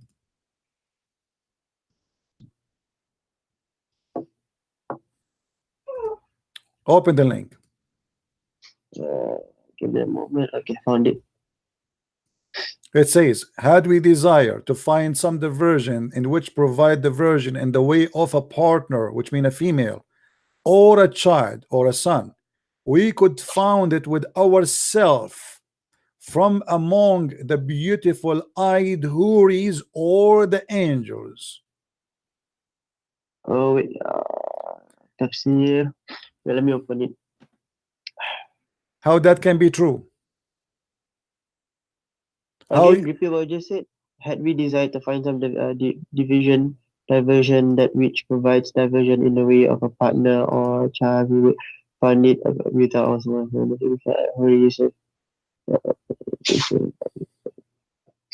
And your point is? My point is, your God saying he will take a partner from ourself. Okay. How he is ourself? How he have ourself? How he will have sex with himself? Or if there is someone else from ourself considered from the same kind? You know Arabic, I don't know Arabic, right? Okay, this is not about Arabic, my friend. Now stop playing games. This is your interpretation. I'm showing it to you. I'm showing it to you in English. This is not in Arabic no more. This is your scholar. This is your translation. This is the official government of Kingdom of Jordan. So don't stop playing. Ourself who? Ourself who? Allah will have partner from ourself. Explain to me. Didn't Allah use the word our? Ourself. He did not just use our. He said ourself. No. Ourselves comes from we. No, he did not use the word we. He did not use the word we. He did not use the word you. We. He used the word ladunna. Here we go. Stop steaming the donkey. He used the word ladunna. He did not say we. He did not say the word we. He said min ladunna. Listen to what I have to say. Are you gonna listen? I'm not gonna listen. Yeah, go ahead. Okay. We, ourselves. Allah used that over and over again. Did Allah not use that? My friend, he will take a partner from ourself. He will take a partner from ourself. Okay. Okay, who is ourself? What does it prove? What does it prove? Anything? That's mean ourself is not one person, because ourself he is a partner. It's not cannot be him. It cannot be. Are you saying to me Allah will have sex with himself? You said it, na'udhu billah. But Abdul, when he say he want to take a partner for sex, the word here lahu in Arabic mean women, and I can show you from the dictionary. So he's saying if you want to take a woman for sex, for fun, we will take it from ladunna, from ourself. So if Allah is one and he is not a female, Allah will F who? Allah's not effing anyone. Well, here it says he will F because he want to have a child. He is saying if I want to have a child, I am going to F the black-eyed houris. Don't you see it? There's a tafsir, right? It's in front of you. How I know, I Allah, saw, how I saw. Allah is God and he is not a man, but the beautiful eyed houris are qualified to be in his bed if he is not a man. Those are women. Are you from Allah? Are you What? from God? What? Are you from God? What do you mean, are you from God? What does that mean? No. Were you created by Allah? I created Allah? No, Muhammad created No, Allah. no. Allah is a joke. As you Oh see my here, as you God. see, how your God Allah Oh is my one God. God So and nothing difficult like to have him, any but kind of yet don't stop intellectual being discussion stupid, don't with play you. games. How Oh Allah will my have sex? God. Explain to me how Allah will have sex with the beautiful eyed women when they are women. Oh my God. Don't say oh my God, so say oh my Allah. So respect yourself, say oh my Allah, say You're oh so my pagan funny. God Allah, the black stone God. Listen. Come How on, come on. God will have sex with the beautiful eyed women? Answer. No. Do your God Were have a you penis? Do created your by God God? have a penis? Were you Do your God have a created by God? do your God have a penis? Allah did not reveal that, so I don't know. So but here is saying if you want to take a partner, he tell us from who? From the beautiful eyed women, but those are women. How Allah will sleep with women unless he is a man? Were you created by Allah? These women were created by Allah. Are you stupid or what? Are you stupid or what? I'm asking you a very simple question.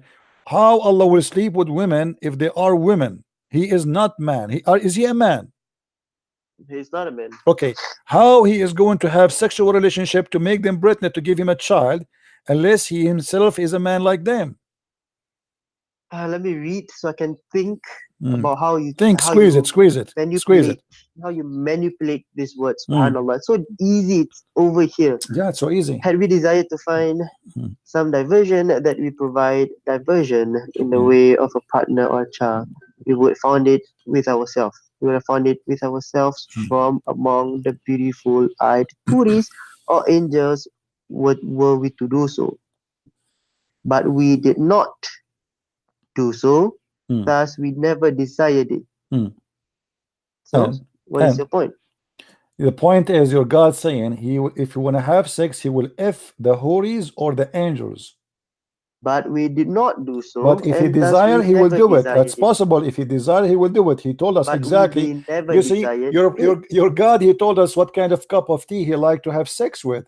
He said, if I want to F, I will F the black-eyed women and the angels. And by the way, hold on. Is the angel in Islam, are they male or female? Allahu A'lam, I don't know. What do you mean Allahu A'lam? Are you saying that Allah is a gay? No, maybe you are. I don't know. So I'm asking you now, is the angel in Islam, are they male or female? I don't know. What do you mean no? What do you mean? What do you mean no?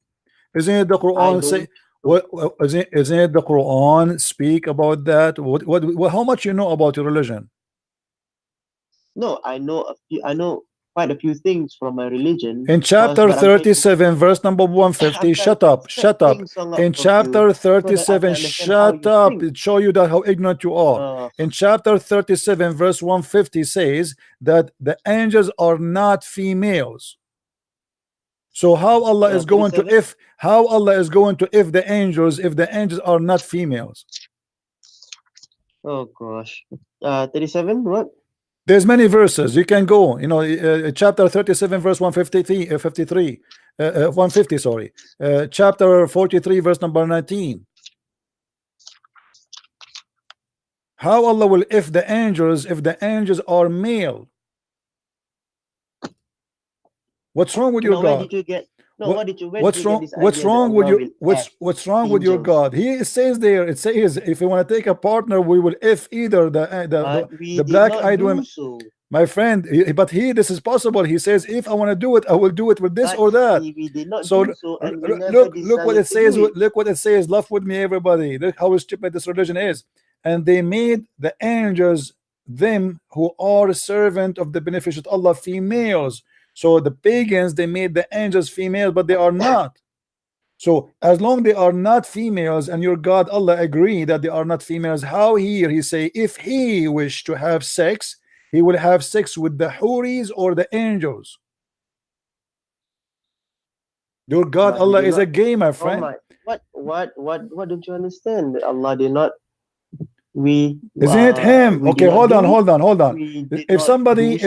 asks me, Christian Verse Prince, hold on, number hold on, hold 20. on. If somebody says to me, Christian Prince, what kind of Mm. partner you like to have, and then I start counting Michael Jackson, start counting, etc., that's mean the person is a gay, obviously. Why he is counting the angels as a possible sex partner when the Quran confirmed that they are male? Oh my God. Don't say my God, so my gay God. You're such a funny man, you know. Yeah, it's very I funny. like how What you manipulate. I showed you the read Quran. I whole showed you the thing. Quran confirmed that the angels are male, and yet your God saying, if I want to have sex, I'm going to have sex with the angel Jibreel. Allah never decided to do so. It says that he don't have a desire. Maybe he changed his mind. This is an old news. At that time, he was not horny. We do not know now what happened since then. So this is just speculation. You're sick, man. It's not a No. speculation. It's in front of you. What kind of God he said? If we want to take a partner, we'll take partner from the black-eyed women. How he can have Never sex with the black-eyed women decided unless to do he so. is you? Allah only abrogates ruling. What abrogate? This is not about ruling, you idiot. What ruling there? Do you see a ruling there? See. What's ruling? See, now you're trying to Do you change see a stuff. You're ruling trying now? to Do you see change any stuff. ruling there? Do you see any Nice, ruling? What does it have to do with nice. ruling? You If just we said wish, that Allah may change his what mind, but I ruling? said What Allah ruling? What will ruling? change What ruling. ruling? He said, No, if I want, لو let's answer أردنا. one by one. You're trying to speak over me. Just gave me a headache, man. Just got lost. Stupid people. Don't call me again. No, don't call me again. That's it. I'm done with you. Get lost. I have a headache. Isn't it obvious in front of us? They give us speeches about Allah as being one, but yet Allah, he says ourself, and he wanna F ourself. And then what is the what the Muslim, because the Muslims are confused, how Allah is one, but yet he wanna F himself. How we can solve this problem? So they come with the story trying to give their God a stupid excuse by saying, oh, he will take it from the beautiful eyed houris. All of this is just to give excuse about the stupidity of Muhammad when he said that. Muhammad, he get his God busted. How Allah is one, but yet he is saying from ourself. Ourself what? They cannot say now Allah, he say we as a majestic. He's talking about taking a partner for sex. If we want to take partner for self, we will take it with ourselves. So either you agree that your God Allah have a penis and his penis is so long and is going to go to his bum and he will do himself, or you agree that there's other partner, he will have sex with him. So the Muslim, to solve the problem, they add their own interpretation saying, oh, Allah is going to have sex with the beautiful eyed houris or the angels if he wish.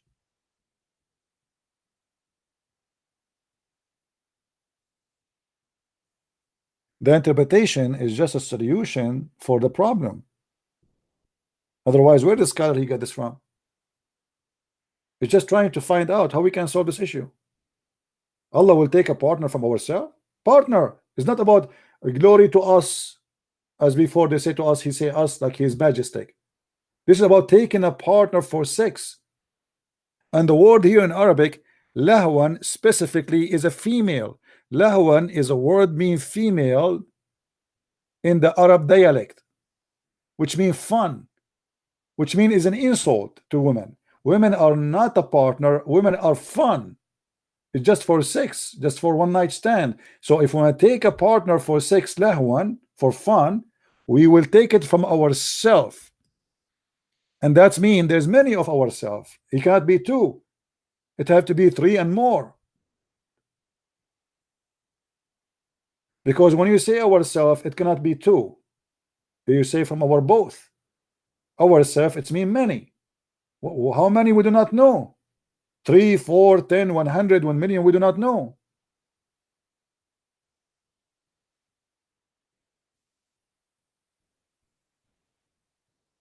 No, in Islam, angels, they have gender. In Islam, the angels are male. Don't mix between Christianity and Islam, please. In Islam, angels, they have a penis and they are male. And Allah, he was complaining that the Arab, they made the angels females. And that is telling you that when the Muslim, they say that the Arab, they used to be bad to the females, that's false. Because as you know, The Arab, they worship even females. Allah himself have 3 goddesses, and they are 3 daughters, and they are females. And not only that, the Arab, they accept that angels are females. So the Arab, they never put the women down, as the Muslims, they lie to us. It is the Muslims who reject that angels can be females. It is Muslims who reject that God can be females, and Allah and the angels both are males.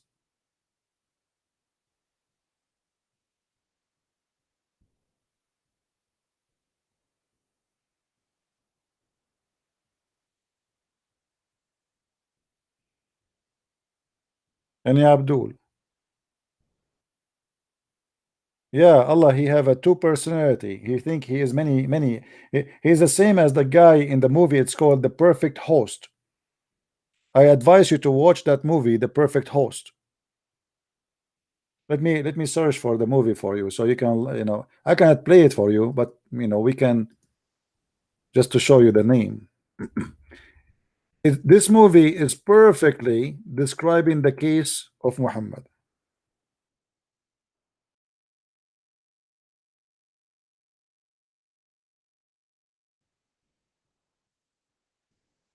The Perfect Host.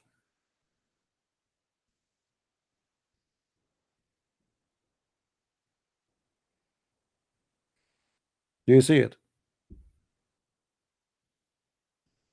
If you watch the movie, you will see that this is really literally about a crazy man who he imagined things happening around him, but in fact nothing is real. He see people talking to him. He have sex with them. He have visitors. He write letters to himself. This is exactly Muhammad.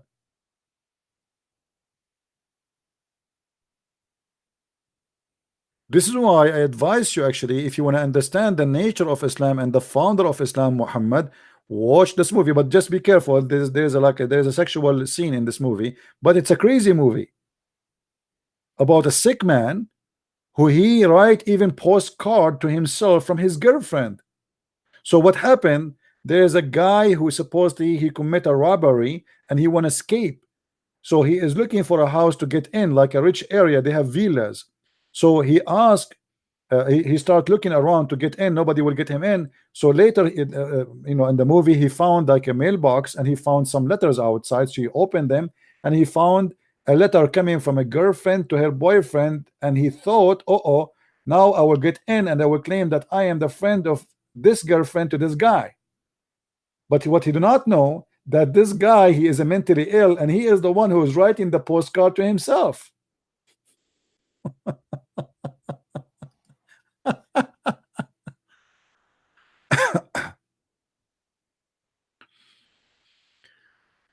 Come on, Efran, you are being a stupid man. You see, I'm done with you. Call me tomorrow. Tomorrow I will give you a chance. The Perfect Host, Muhammad. You're a prophet. He write Quran to himself. He claimed that Allah speak Quran to himself, and this is why he get himself busted. He says stupid things. If we go in the Quran trying to find one thing is wise, we cannot find. It is the most stupid book ever.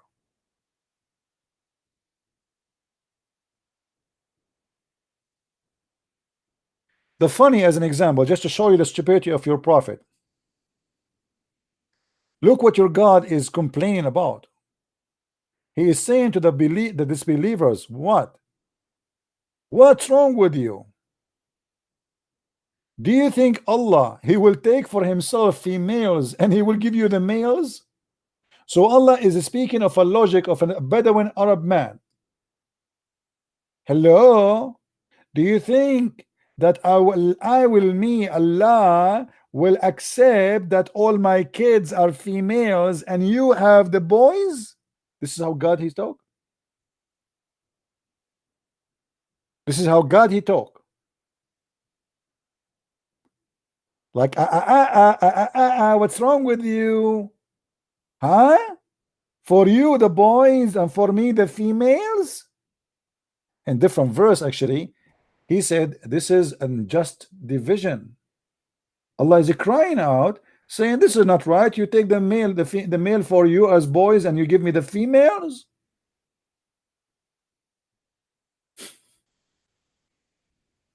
Have you ever heard of a stupid religion more than this?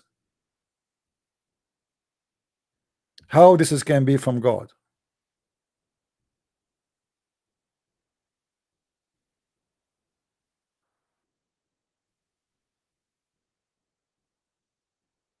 Mayday. Until now, after all this conversation, we could not get any answer about who is Allah. And guys, did you get any answer about who is Allah? Or what he said to us, Allah is God. That's it. Allah is God who don't like to have daughters. He like to have sons. Let me show you another stupid verse Muhammad he made in the Quran.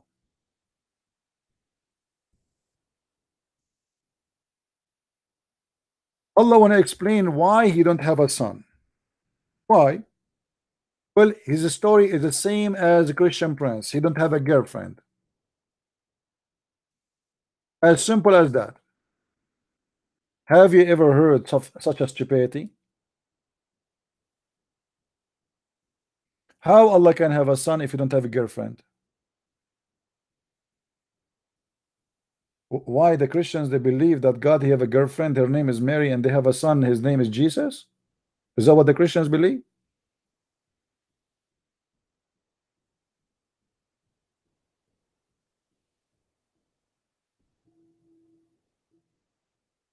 This is officially stupid. How you convince us that Mary she have no boyfriend, because the same Quran says that Mary she never have a man. So you are saying to me in one page in the Quran that Mary she have no boyfriend yet she can have a son. In other page you say to me that you cannot have a son unless you have a girlfriend. So which one of them is correct?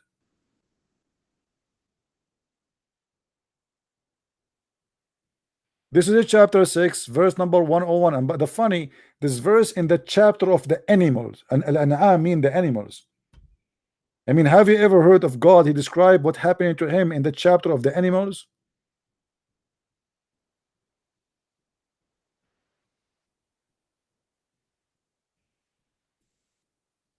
I'm so glad he did not make a chapter of the chicken.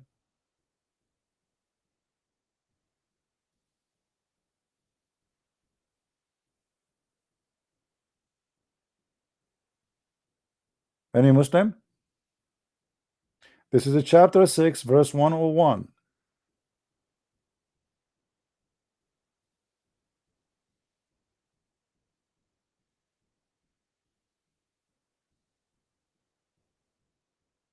Any smart Muslim who can say something to us is smart, not like this kid who keep jumping like a monkey from place to place. You know, sometime when I debate a Muslim, I try to debate them without turning the fan, because they are made of dust. You turn the fan, he's all over the place. Don't ever turn the fan when you're talking to a Muslim. He will be all over. You cannot even catch him. Like what he's talking about, we do not know. The question, who is Allah? And after 2 hours of talking, we could not get any answer. Who is Allah? All what he said to me is God.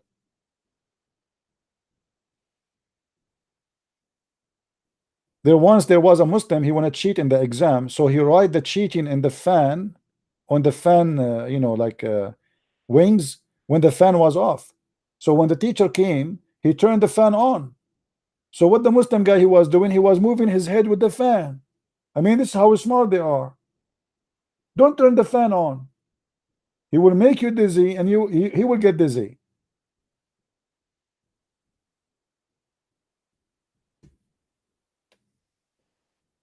Who is the Muslim can tell us who is Allah? Until now we got zero answer after 2 hours being here.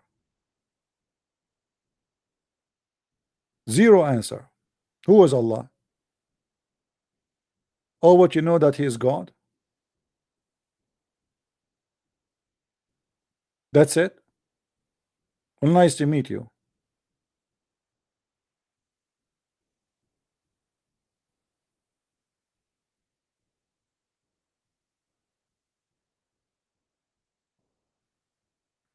Anyone?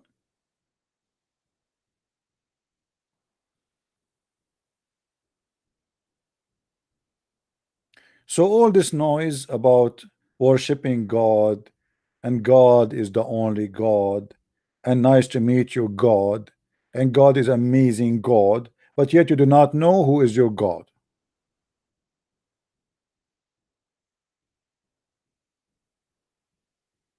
Can you cover the book of menstruation? Why you want to cover the menstruation? Let the menstruation open so everybody can smell it. Have you ever heard of a book? It's called Book of Menstruation. I mean, what kind of religion? There's a book, the book of effing, the book of menstruation. Nice to meet you.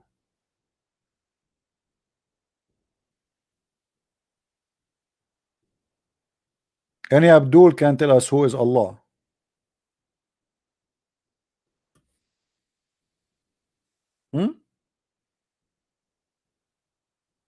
Yeah, so what do you mean does it exist? For sure. Kitabul Haid, the book of menstruation, is very important book for the Muslims. This is the only way to know about Allah, is from menstruation.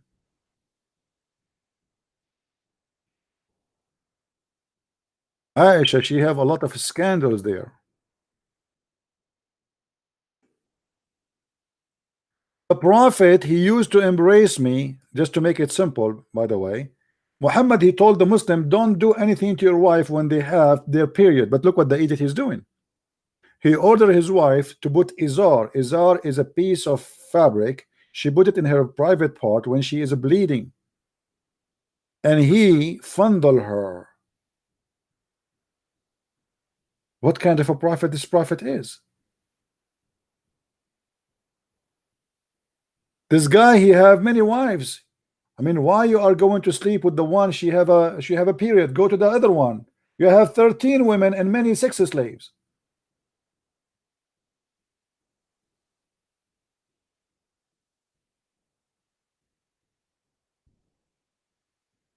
Do you see it?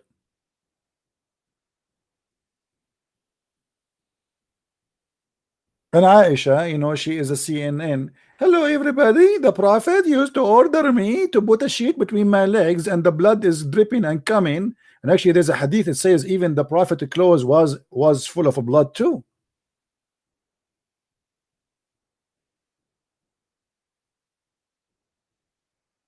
The guy is fondling her, and the blood is all over him.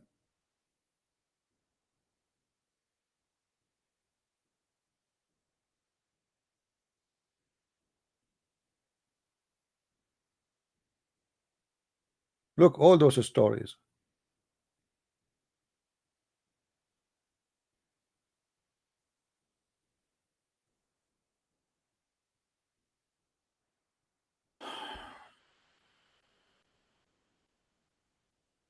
Do you see it? Maimuna said, Allah apostle was praying while I was in the menses sitting beside him, and sometime his clothes would touch me during the prostration, and a small mat sufficient just in the face of the hand. Let me show you more. Hold on. Madness, madness. You know, it's like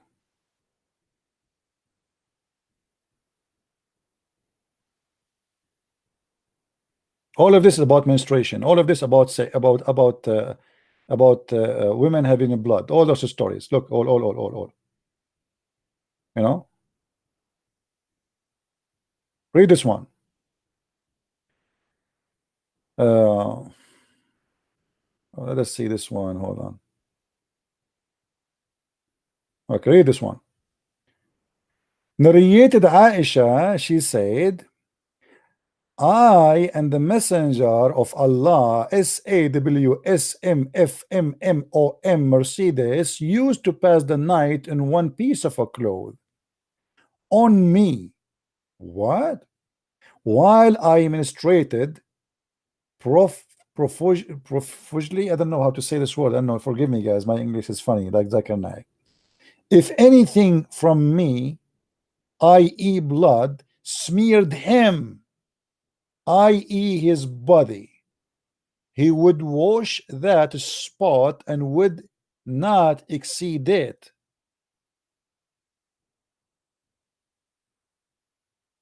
Profuse lie, profuse lie. I don't know how to say it. I need a week to learn how to say this word. What is that?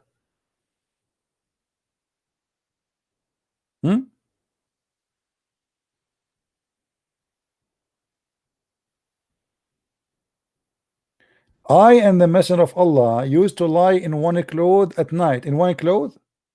They wear one dress together?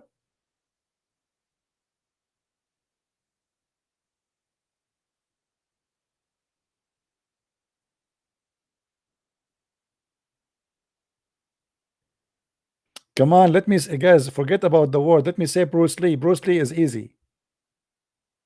Bruce Lee, Bruce Lee. She was saying Bruce Lee. Forget it. Yeah. Any Abdul?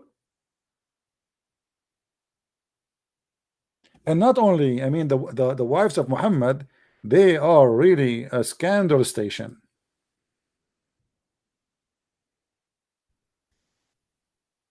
Look at this one as an example.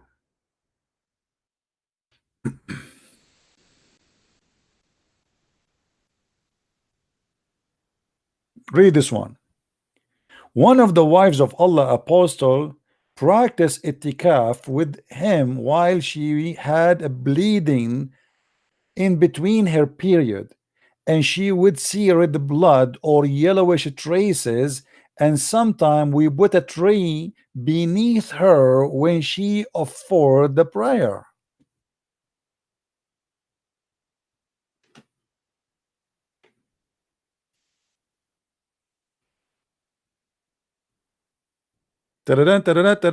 CNN breaking news. The prophet wife, she noticed there is yellowish traces coming from her vagina, and she put a tray between her legs. Allahu Akbar.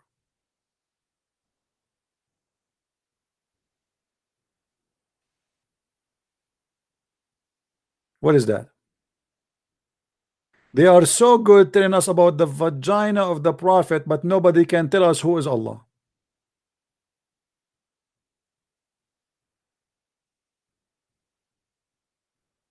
And by the way, this is mean that the prophet wives, they have an infection, because I've been told by a doctor, once I was speaking about this, a doctor, he called me and he said this means she have infection, because women, they have such a thing only if they have an infection, STD.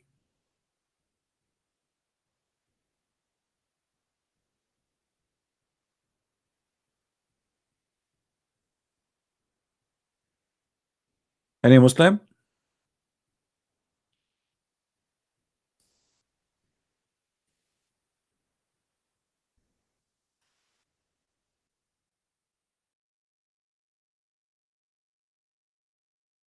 Who's a Muslim have anything to say?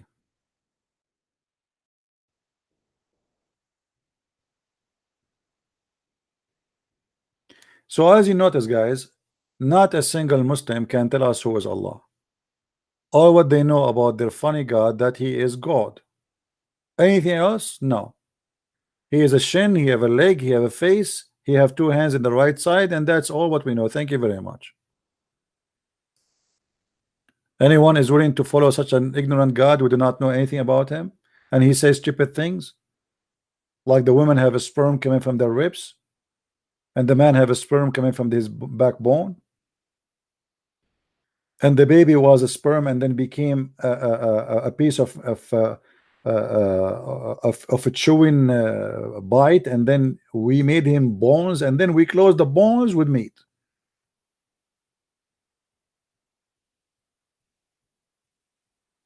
This is God? Who is Allah? And even Allah in the Quran, he keeps saying the same thing. He don't say who's he. Look, that is Allah, your Lord. There's no God but he. So who's talking? And he is the one who created all things. This is a lie. If he is the one who created all things, so how you say in the Quran that he is the best of the creators? Well, that would be a contradiction. When the Quran said that he is the best of the creators, and you say to me he is the one who created for you everything, that means Allah is a liar, because you cannot be the best of the creators if there is no other creator. So who is Allah? Was Allah here exaggerating and lying, saying he is the best of the creators, but there's no other creators?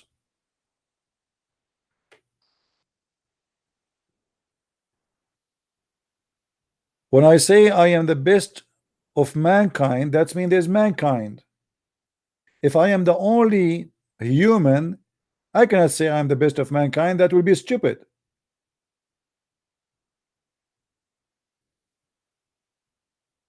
Any Muslim can answer how Allah is the best of mankind? Let me see if this guy Afran, I wanted to have a, because he gave me a headache, to be honest with you. I will see if he's still online. I will call him. I forgive him. I have a connection with Allah because I speak Arabic. He don't speak Arabic, so I can ask Allah to, you know, we are Arab together. We are from the same ethnic group. You know, we have connection. What was his name, this guy?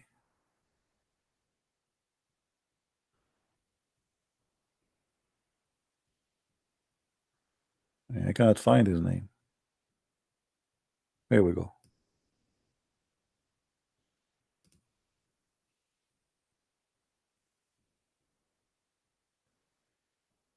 Let us see.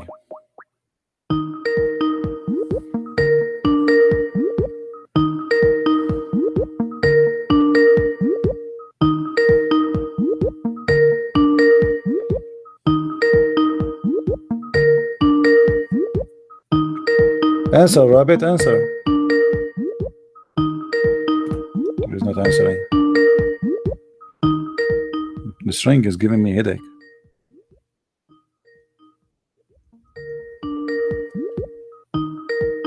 Okay, forget. Who is a Muslim can call us and tell us how Allah is the best of the creators?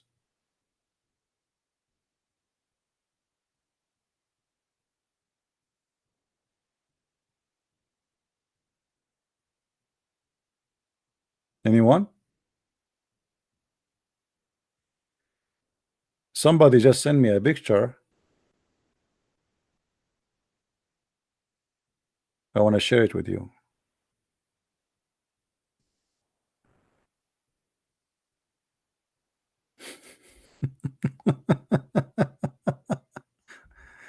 Actually, this would be a good for a cover, for a book cover. Quran and science. Christian Prince, the Arabian prophet. I mean, this is the science of Allah, and those are the sperm. Look at their teeth. One is having a teeth, and the other one wearing glasses. That's a good one. Very good one. Funny. Actually, the one who made this obviously is an artist. You know, you have to be an artist to do this, and you have to have a great imagination. Man, that's good. I think you're Allah, the one who did this, because you just created something Allah himself cannot create. Me. All right. Do we have any Abdul want to explain to us how Allah is the best of the creators if there's no other creators?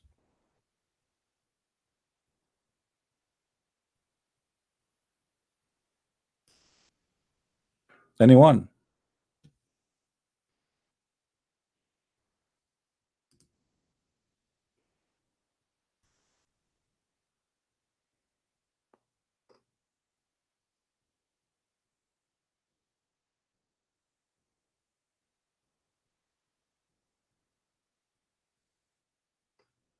Nobody?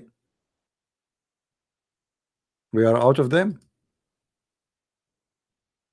Takbir.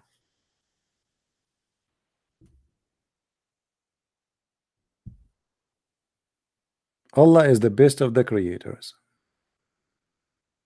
Talk about Tawheed. Tawheed is a stupid actually. The second a Muslim he say the word Tawheed, it's mean he believe that Allah is not one. Because Tawheed in Arabic mean unification, does not mean oneness. Obviously, the one who used that term is an idiot, certified idiot, proving to us that Allah cannot be one.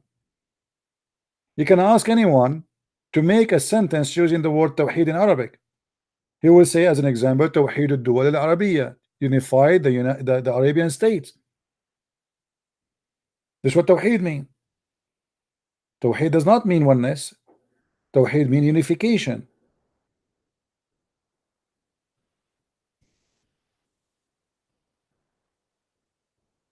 Any Muslim?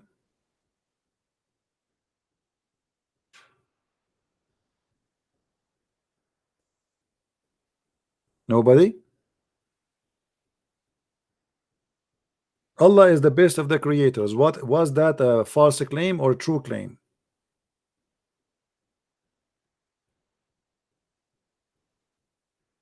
Allah is the best of the creators. True claim or false claim?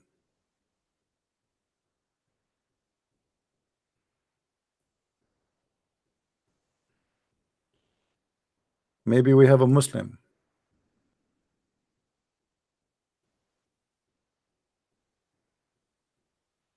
Let us see this guy.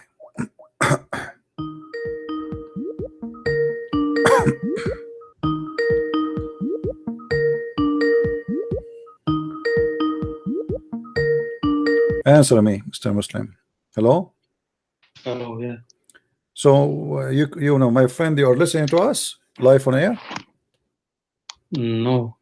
Okay, we are talking about the Quran in chapter 23, verse number 14. The verse says that Allah is the best of the creators. Do you agree with that verse? The best of the creators. Yeah. Allah is the creator of everything. So I thought we were going to talk about many topics. Is this a TV channel or something? Yeah, we are live on air right now, my friend. People that are Yeah, but listening. where? We are in YouTube. How you find about me? Why you are contacting me if you do not know who you are? Someone sent me your details and said to have a conversation. Oh, Someone okay. who- So we are live on air right now, my friend, and we are speaking Okay. about the chapter 23, verse number 14, where the verse says that Allah is the best of the creators. What do you think about that? Do you agree that Allah is the best of the creators? What's the point they're trying to make? So, for example, I'm not very knowledgeable. I came to speak to a random layman I met online, and now I'm on a YouTube channel on a live air. So, what's the point you're trying to make? Can you tell me? I'm your just point, trying please? to have a conversation with you, trying to learn from you. What is your taking of this? How Allah he say he is the best of the creators if he is the only creator? Of course, Allah is the only creator, but where does it say? You're saying it says he's the best of creators, yeah? I just verse? Give gave me you the verse, once. chapter 23, verse number 14. You believe Chapter Jesus is good. chapter 23, verse number 14. How Allah he say he is the best of the creators, and you agreed that according to Islam, supposedly Allah, here we go, hang up.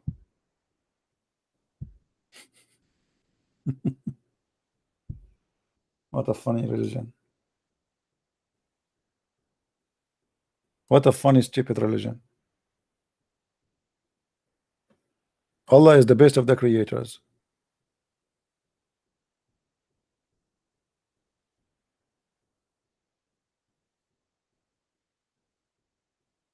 By the way, I am the best between all the Christian prince. A Christian prince, there's only one Christian prince. It doesn't matter. I am the best of Christian prince. But how you are the only one, but you are the best of Christian prince? I mean, what?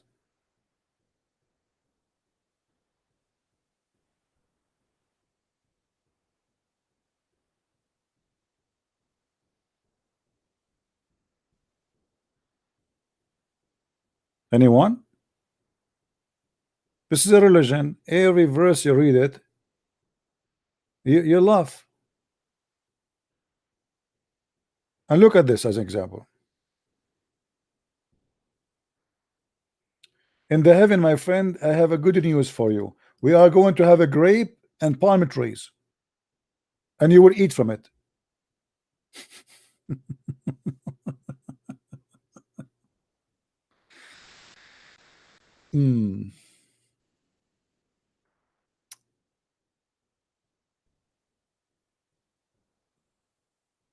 I mean, that's amazing.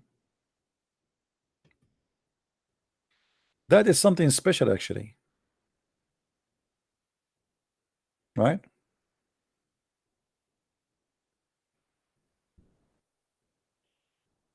Any Muslim. And there's a tree grows in the Mount of Sinai which produce oil and condiment for you. It grows only there. You never heard of olive trees? Olive trees? The coconut they provide. I mean, there is tons of trees that do that. And you have surely a lesson for you. The cattle, we make you drink from their belly. We drink from their belly. Are you sure? And even the ship is made by Allah. The submarine made by Allah. Look at this.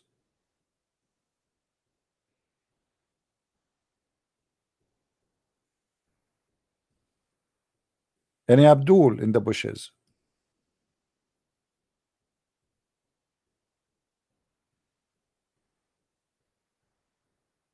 Mayday, Mayday. Allah is the best of the creators. False or real? Who are the creators? Nobody?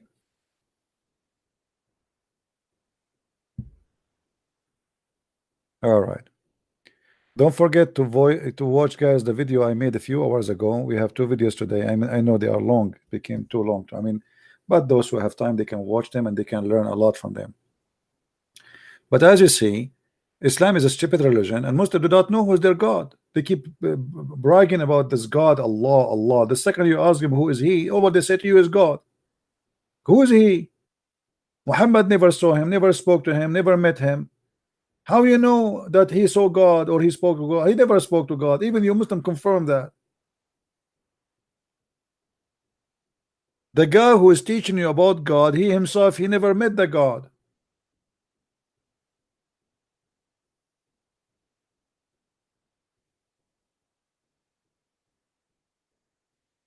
How many times we heard the Muslims saying that Allah, he took Muhammad to heaven? Is that true? How many of you heard that?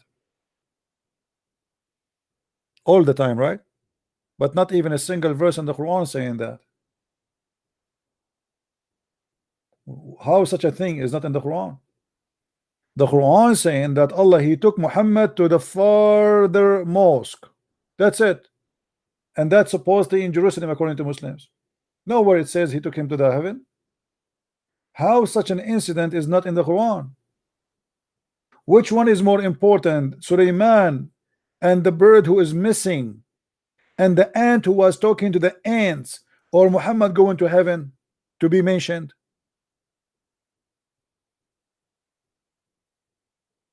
By the way, guys, this is between me and YouTube and Twitter, and please don't share with anyone, please, just between us.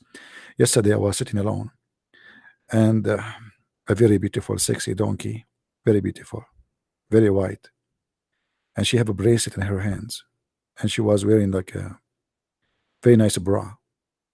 She knocked with her head on the window, and she spoke to me in Arabic, because the donkeys of Allah, they speak Arabic only, you know that. And I'm lucky I speak Arabic too, because I'm an Arab, as you know. She said to me, Assalamu alaikum. And I was looking like, what the heck? I shake my head up and down and shake it around, and all what I can see, a white donkey around me.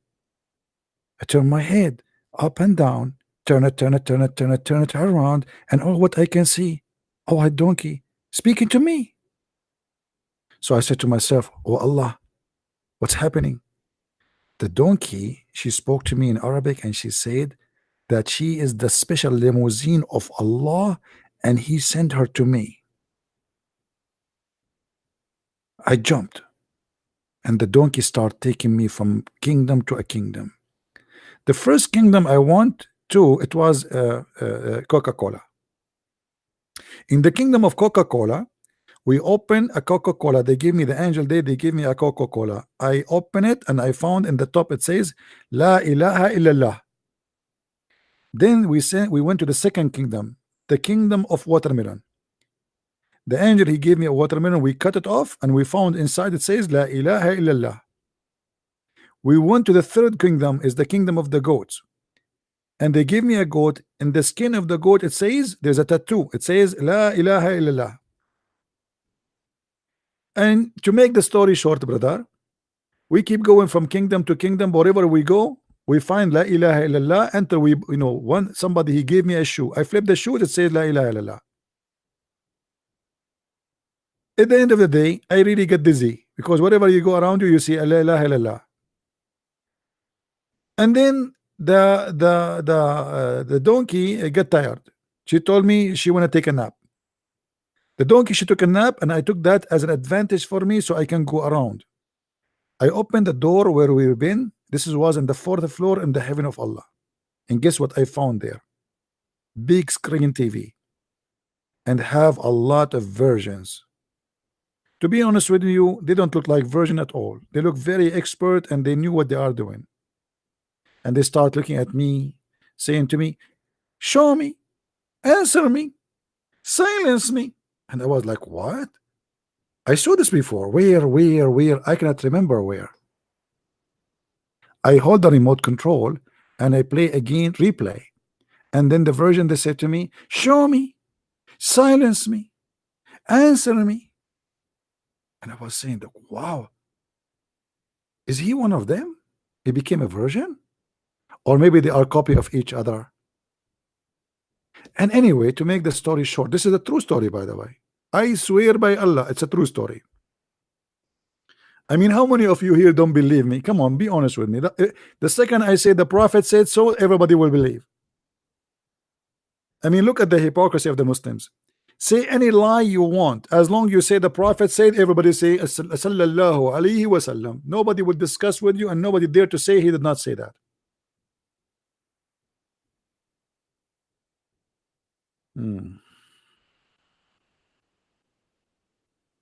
There's no witnesses. Nobody saw the donkey of Muhammad. Nobody saw Muhammad going. Nobody saw Muhammad leaving. Nobody saw Muhammad coming, not even his wives.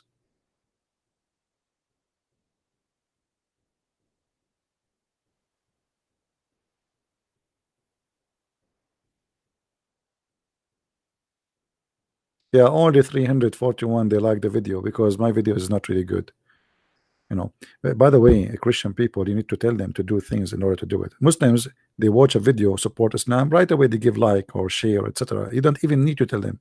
Christian, they have to say, brother, hold your hand. Okay, yeah, your hand. Yeah, no, this hand. Yeah, put it there, and give a like, okay? And then they will like it. If you tell them that. If you don't tell them, they will never even remember it. But anyway, who care? I'm not waiting for their hand to say I like you or not. I do what I need to do. Do we have any Abdul? Any Abdul? What do you mean true story? All my stories are true. Did I tell you that my grandfather, he used to have a flying carpet? I swear by Allah.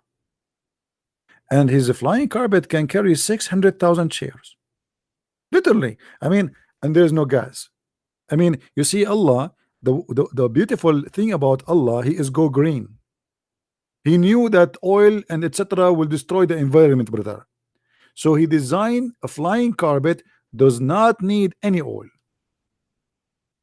600,000 chairs, Muhammad. Don't you think you are exaggerating with your lies? 600,000 chairs. I mean, make it 60 chair, make it 6,000 chair, make it 60,000 chair, but 600,000 chairs. I mean, this is really too much.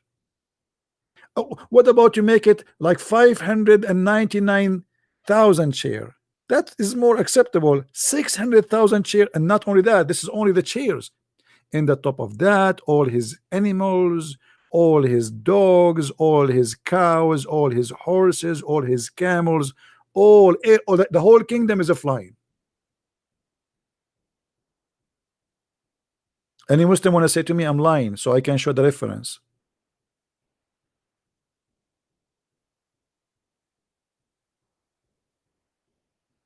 Anyone?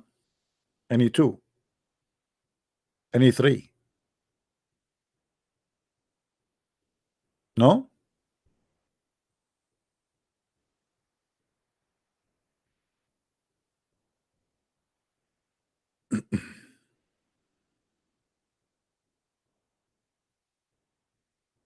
Yeah, look like there's no Muslim here is proud about Allah. And nobody knows anything about Allah anyway. Right? They are just followers. They have no idea what Islam is about.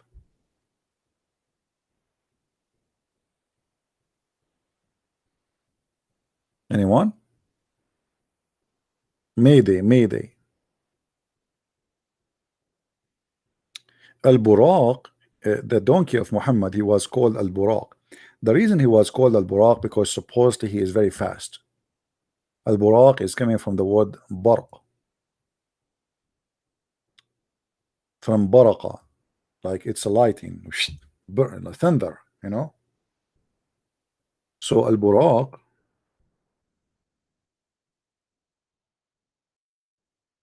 let's see.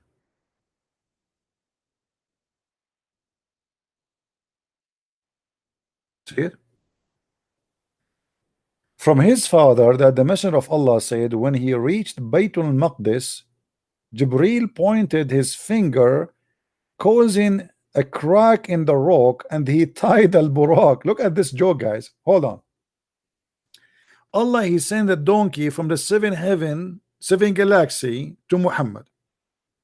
The donkey came by himself, and now Muhammad is worried that the donkey will run away. So Jibril, he put his finger in the rock in the wall, and he made a hole in it so they can tie the donkey. And that is very logical. Think about it. Imagine Allah, he send you a donkey and then you lose it, or somebody steal it. A magical donkey. So Jibril, he put his finger in the rock and he make a hole, and they tied up Al-Buraq. Al-Buraq, you cannot go now. Okay, Al-Buraq. Oh, yeah, you cannot go. I tied you up. Don't try. Oh, don't try to bite the rope or to make it cut off. Okay, you cannot. We tied you up. Oh, shut up. Obey me. Otherwise, I will report you to Allah. I mean, this must be a true story.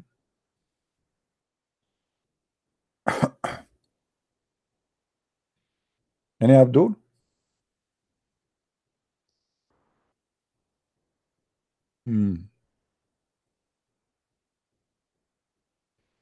Here you will see another story about Al-Buraq. So the two of them remind about the back of Al-Buraq. What two of them? Allah and Jibril, they are riding Al-Buraq together. Even Jibril, he cannot fly. Jibril himself is riding Al-Buraq.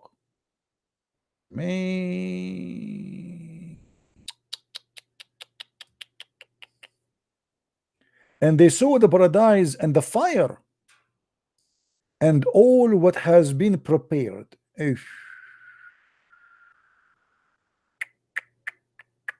for the hereafter. Then they return back where they began. He said, they say that he was fettered, but for what? Because he might flee. The knower of the unseen and the witness subdued him. Subdued him. Anyone understand anything?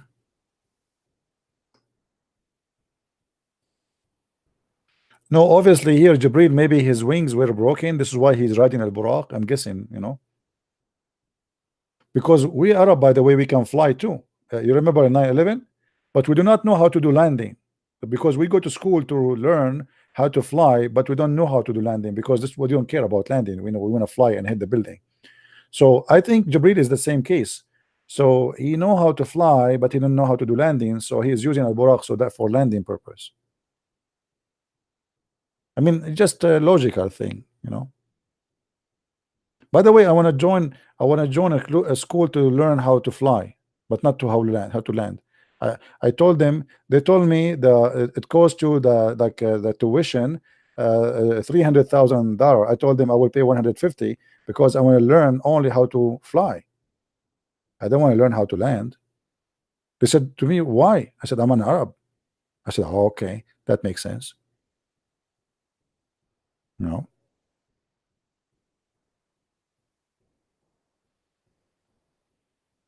Any Abdul? You should see, guys, when I meet people around me and I say to them, I am an Arab, right away the face of the person he would change. He said, huh? I say, I'm an Arab. Like as if you cut a nerve or something, like suddenly like the air is not going through his throat. Huh? I am an Arab. Oh, okay. Oh, okay. You know what? I have to go. Well, nice talking to you. Okay, and see you. The end of the conversation. Any Abdul? No, trust me, this is a true story. People, they don't like to talk to us. What we can say? I don't blame them. I don't blame them.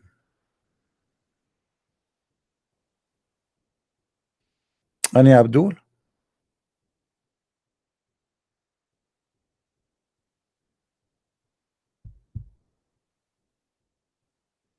Any Abdul? Any Abdul? So after all those hours, not even a one Muslim can tell us who is Allah. The same drama. Each time, you see, the second we ask who is Allah, no Muslim call. Because there is nobody have an answer for this. Ask them all kind of silly questions, they will answer you. The second you ask who is Allah, or what they knew that he is God. Thank you very much.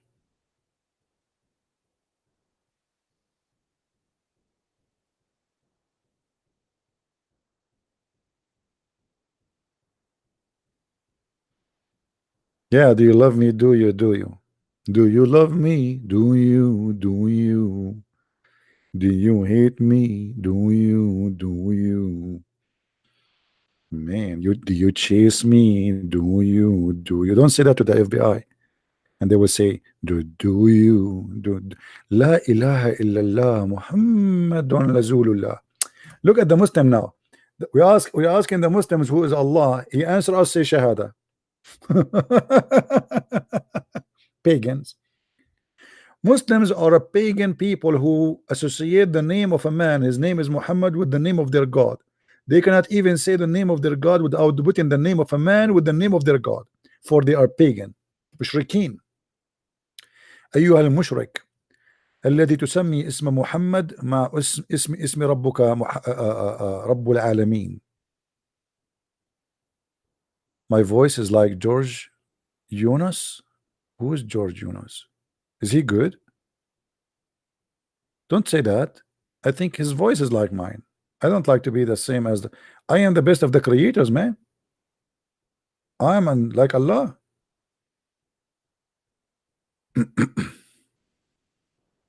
Any Abdul?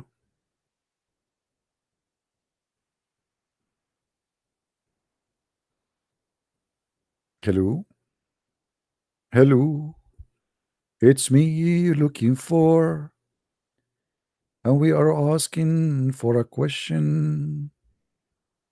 And not even one of you. Hello? Where is the Muslims? Secretly are hiding. Okay. Well, you know what? As long as there's no Muslims to answer us, let us read something maybe interesting. What do you think, guys? Should we switch for something interesting? I mean, obviously, no Muslims will answer us, even if we wait for you know, for 10,000 years. All right. Okay. If we ask the Muslims,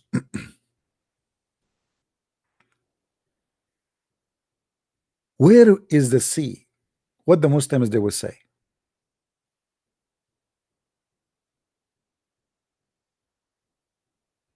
Where is the sea? Who is a Muslim want to tell us? Shall I call Zakir Naik?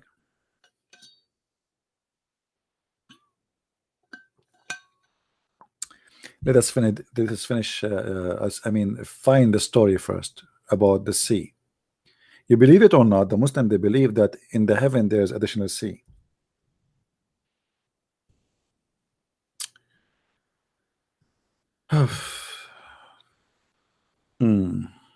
All right.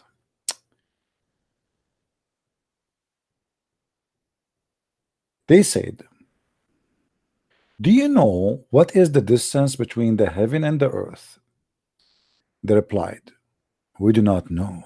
He said, the distance between them is 71, 72, or 73 years.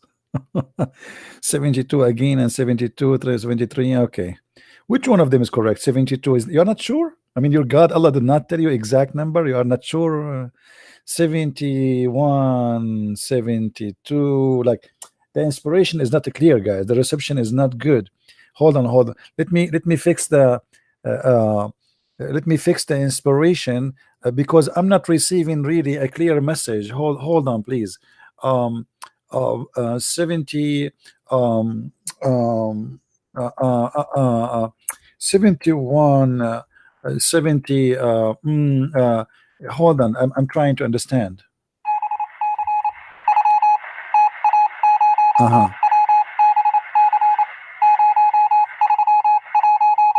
Okay, it confirmed now. It is either 71 or 72 or 73. Allah knows best. How in the heck this guy is speaking?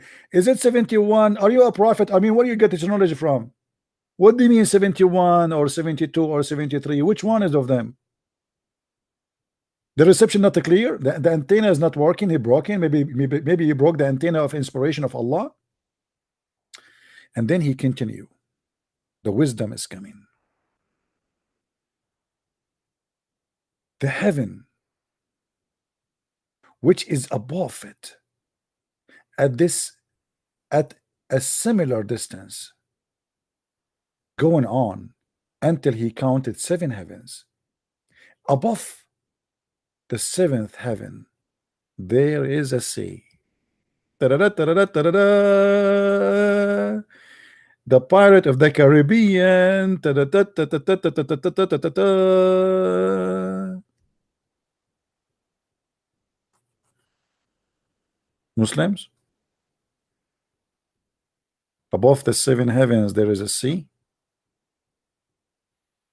Can I do fishing there? Are you sure? Hello?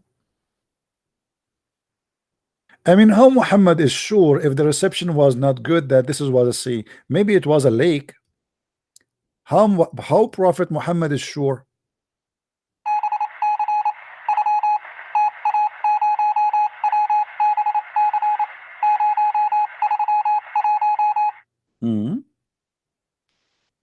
And then the story continue. The distance between whose surface and the bottom, or the bomb, which means the sea, is like the distance between the heaven and the next, which means 72, 71, 73 years. Above that, there are 8 mountains. Goats. Meh. There's 8 mountain goats. There's 8 mountain goats.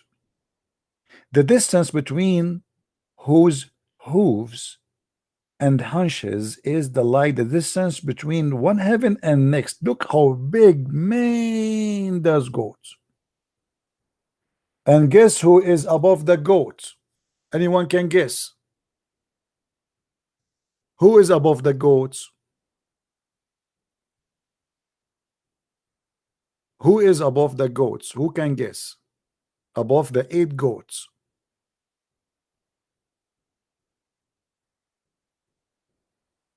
Allah subhanahu wa ta'ala. And then Allah, the blessed, the exalted, is above that. Mean.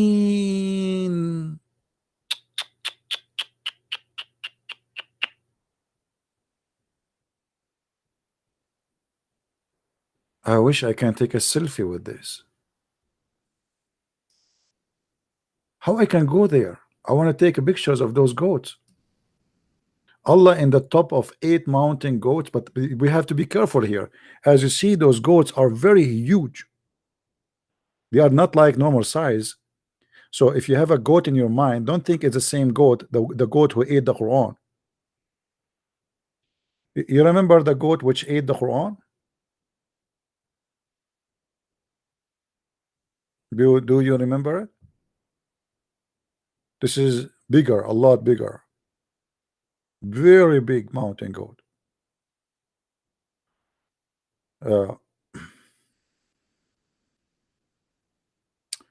Let me show you. Hold on.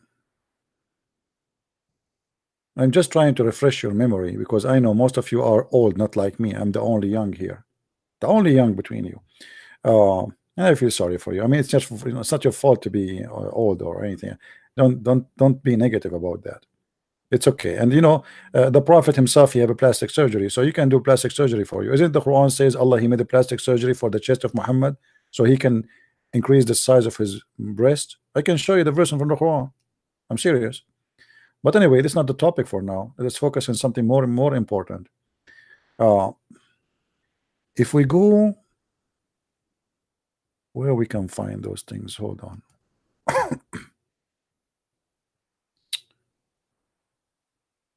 I'm trying to find you.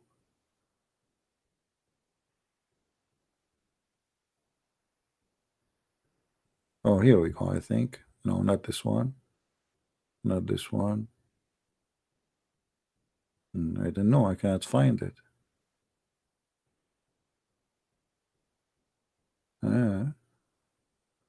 Look like I lost this the goat which is missing.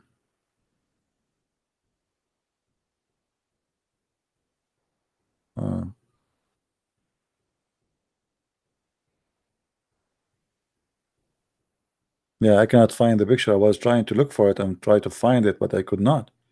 I have a picture of the wanted goat, the one who ate the Quran, and look like I am, sadly, I cannot find it. Man, oh man. Okay, hold on. Let me search.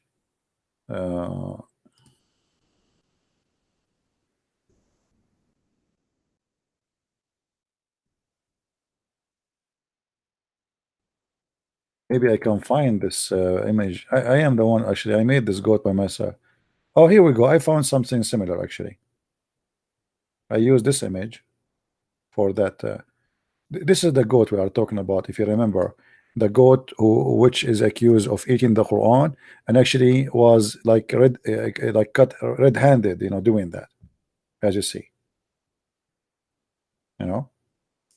By the way, goats are very aggressive when it's come to books. And obviously those goats are sent. Actually, I don't know if you remember, once a guy, he said to me that the one who sent this goat to eat the Quran, it was Allah. Do you remember just last week? Allah is the one who sent the goat to eat the Quran.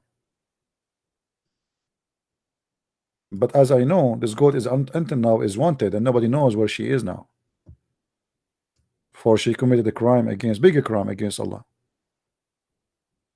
right?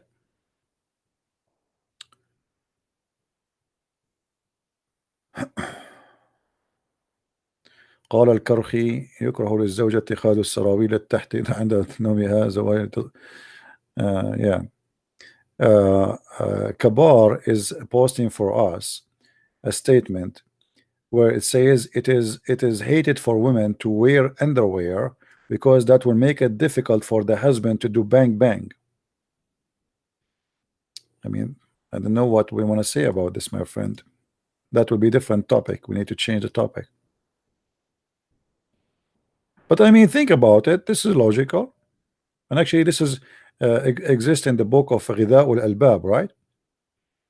In the book of Ghidha'ul Albab, it says that it is hated for Muslim women to wear an underwear underneath because that will make it difficult for the man to do bang bang. So women, they should not wear an underwear. I mean, just you have to be ready. I mean, just take into consideration, ladies, that you are trying really, by wearing underwear, you are making it harder for the guy to do it. I mean, why you want to wear underwear? Yeah.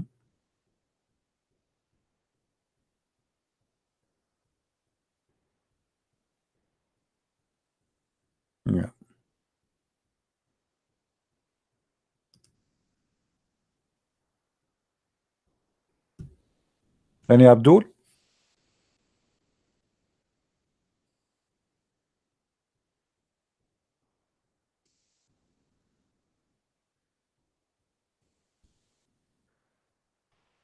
goats are dangerous. I don't know.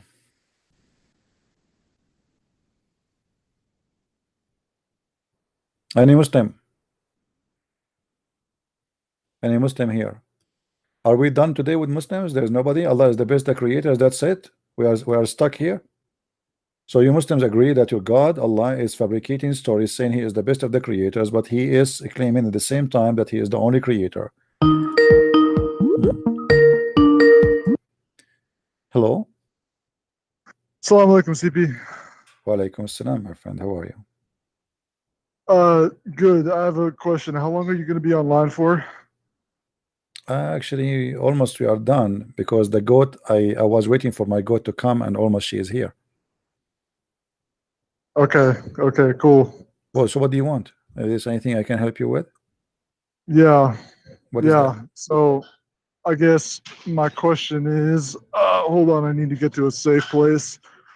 Hold on. Just 1 minute. Okay.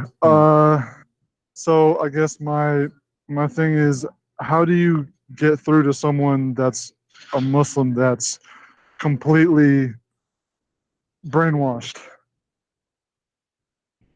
Well, you know, for me, I don't give up with people. I keep doing what I am doing, and whatever people they want to do at the end of their decision. But I don't believe. I mean, do you know how weak is the water? The drop of water. It's weak, right? I mean, drop of water. Yeah. But if you come Yeah. a year after, you will see the drop of water will make a hole in the rock. Sure. So don't give up. You know, never give up. You do your part, and whatever happen. I mean, we do our best. If somebody he is harder than a rock to understand, we did our part. I mean, I'm not going to be worried about anybody. You see, Yeah. even if I have somebody even from my family and he don't want to listen, this is his business, this is his fault. I will not be sad for anyone. Let us say Yeah. you have a brother from your own blood. You want to save him, you want to explain to him, you want to teach him, but he don't want to listen. Okay, you know, it's his fault, not your fault. You did your part. Don't be sad for anyone. You know, we make decision and we are responsible for our decisions. Our decision for me as a Christian to speak and tell the truth, and then after that it is the business of a person to take it or to leave it. Yeah. CP, one more thing. So my father, who I was talking to about this, he said I brought him all these points and he had no answer for anything, right? But he said he wants me to talk to a sheikh in front of him. And so I asked him if this sheikh cannot answer any of these points that I'm making. And I know that the sheikh can't answer because I've talked to many sheikhs before. If they can't answer this, then are you going to leave Islam? And he was like, no, then that means that sheikh is wrong. So we need to speak to a different sheikh. And so it's like no matter what you do, they're just so brainwashed. You know what I mean? Well, what about tell him there is a guy I would like to hear him speaking to this sheikh. He can speak to me, and let us, me and you, speak to your father-in-law and tell him, let us hear together how the sheikh, how good he can do. Yeah, no, the thing is, the sheikh, they can't even handle me. They're not going to handle you at all. Like, I'm learned from watching your videos and from watching other people. But my point is, like, I've talked to many imams and many sheikhs, and all these points that we bring up, like when the Sunnis, they say that we pray 5 times a day, and then in the Quran it says 3 times, and then we have to teach them what the word is, salah and barakah for blessing, and they show us the verse where it says there's make blessings 5 times a day, and they try to do all these mental gymnastics to lie and get away from it. But my point is, they can't even answer me. There's no way that they're going to answer you. But even if you show them that something's wrong, they still will just like insist that. Don't tell them who is me. You know, if you want, tell them there's a guy. He is the one who convinced me Islam is false. But don't say Christian Prince. Don't say anything. You say I will call him. You use your Skype. You use your Skype, and you call me. And you get them busted right away in the spot. So let's see what they will do. But don't tell them Christian Prince, because then they will go and search and they will say, oh, we will not. So don't say who is he. Just say a Christian guy. I spoke to him and he convinced me. And don't mention that he knows a lot about Islam or anything. Otherwise, they will not even speak to me.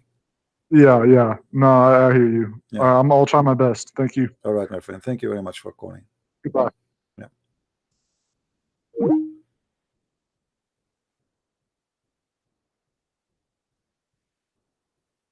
Because the second you say who is this person, then they will, you know, like before we have ABN TV. I used to do, you know, go on their TV, and then I told them I will not go on your TV no more, because each time they want me to debate somebody, first of all, usually the person he run away before he come to debate. Because why? They cannot keep their mouth shut. I told them 1,000,000 times, don't tell the guy who you invite to debate you will debate Christian Prince. You say that, he will not come. And this is what happened with Shabir Ali.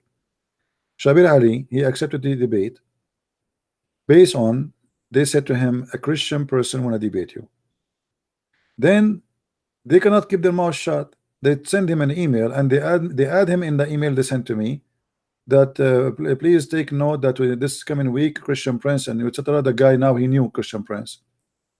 Shabir Ali, he went and he bought my book, and a few days after he received the book, he sent an email to ABN saying to them, I apologize, I'm very busy with my PhD, I cannot do the debate. And since then Shabir Ali is busy with his debate, or sorry, he's busy with his PhD since then,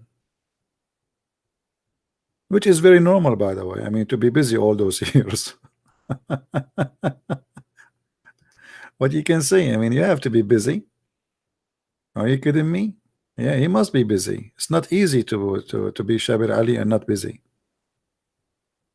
All those years you are busy with, you know, you cannot, to the point one of you, he made this and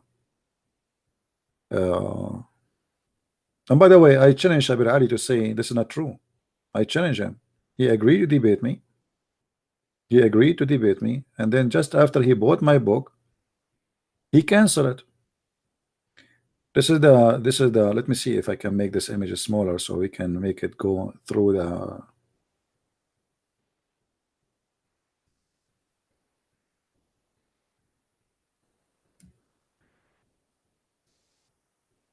You see, he canceled it, and I challenge him to say this is not exactly what happened. And by the way, in one video he said that I contacted him. I never contacted him. I contacted him to debate him. That's not true. ABN is the one who contacted me and contacted him. I never contacted him. ABN, they confirmed that Shabir Ali, he agreed to debate, and then right after he noticed that this is a Christian Prince and he bought my book, immediately after he started reading, I think even before even he finished the book, unless he finished it in 2 days or you know, he sent an email to ABN saying he is busy with PhD, and obviously this is an excuse. They debate you if you do not know Arabic. They debate you if you do not know much about Islam. They debate you if you are you cannot put them in the corner. If you are in that qualification, they debate you and they will make mockery of you. Any second you want to talk about Islam, they will say to you, very simple answer, you do not know even Arabic. That's it. You do not know Arabic.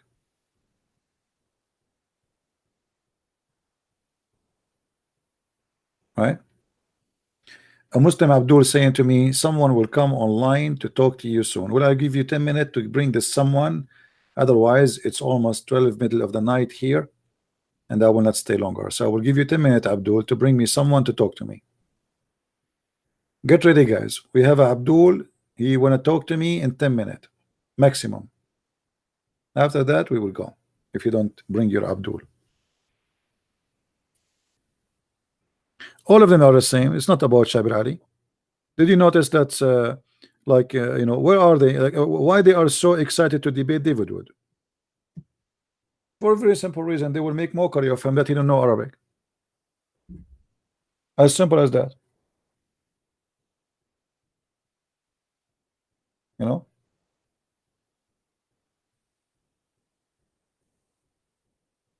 all of them, they have no, they line up to debate with David Wood. For me, I have difficulty to find anyone to debate me. I open my Skype. I don't consider this is a debate. None of those calls are debate. I'm just spanking to Abdul. But nobody there. Can Shabir Ali have a program? I challenge him to have a program and to have his Skype open. I will be the first one to call. Can Zakir Naik do that? They don't dare, because having an open forum anyone can call is a big challenge, because you do not know what this guy is going to say to you. And if you are a person who claim knowledge, you will get busted. Correct? This is why they need in advance the topic a month before the debate. Why? Because they don't have knowledge. They are shish kebab, they are liars. Anyone, if you give me the, imagine you give me the topic, I will go print 1,000 questions from the internet. I do not need to be a scholar, I do not need to be anything. I print questions and answers, and I put them in front of me in the screen, and you, okay, ask me. The challenge is, call me and say whatever you want. Do they dare to say that? To do that? No.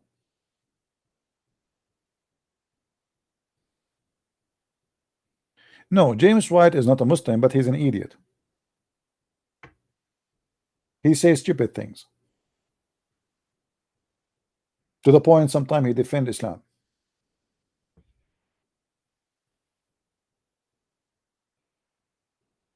Somehow he is a hypocrite.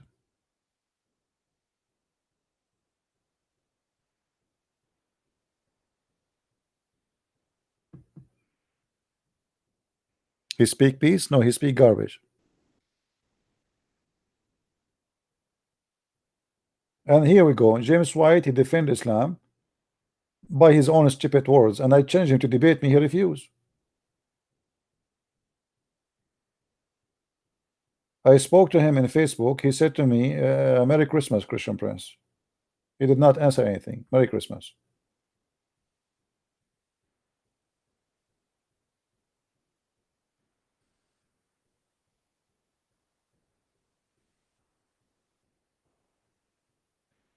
Right? I have nothing against him, but obviously he is not really stable. He say crazy stuff.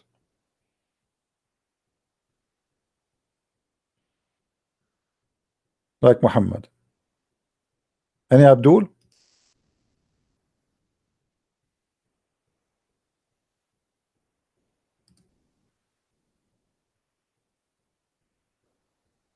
Let us see this guy.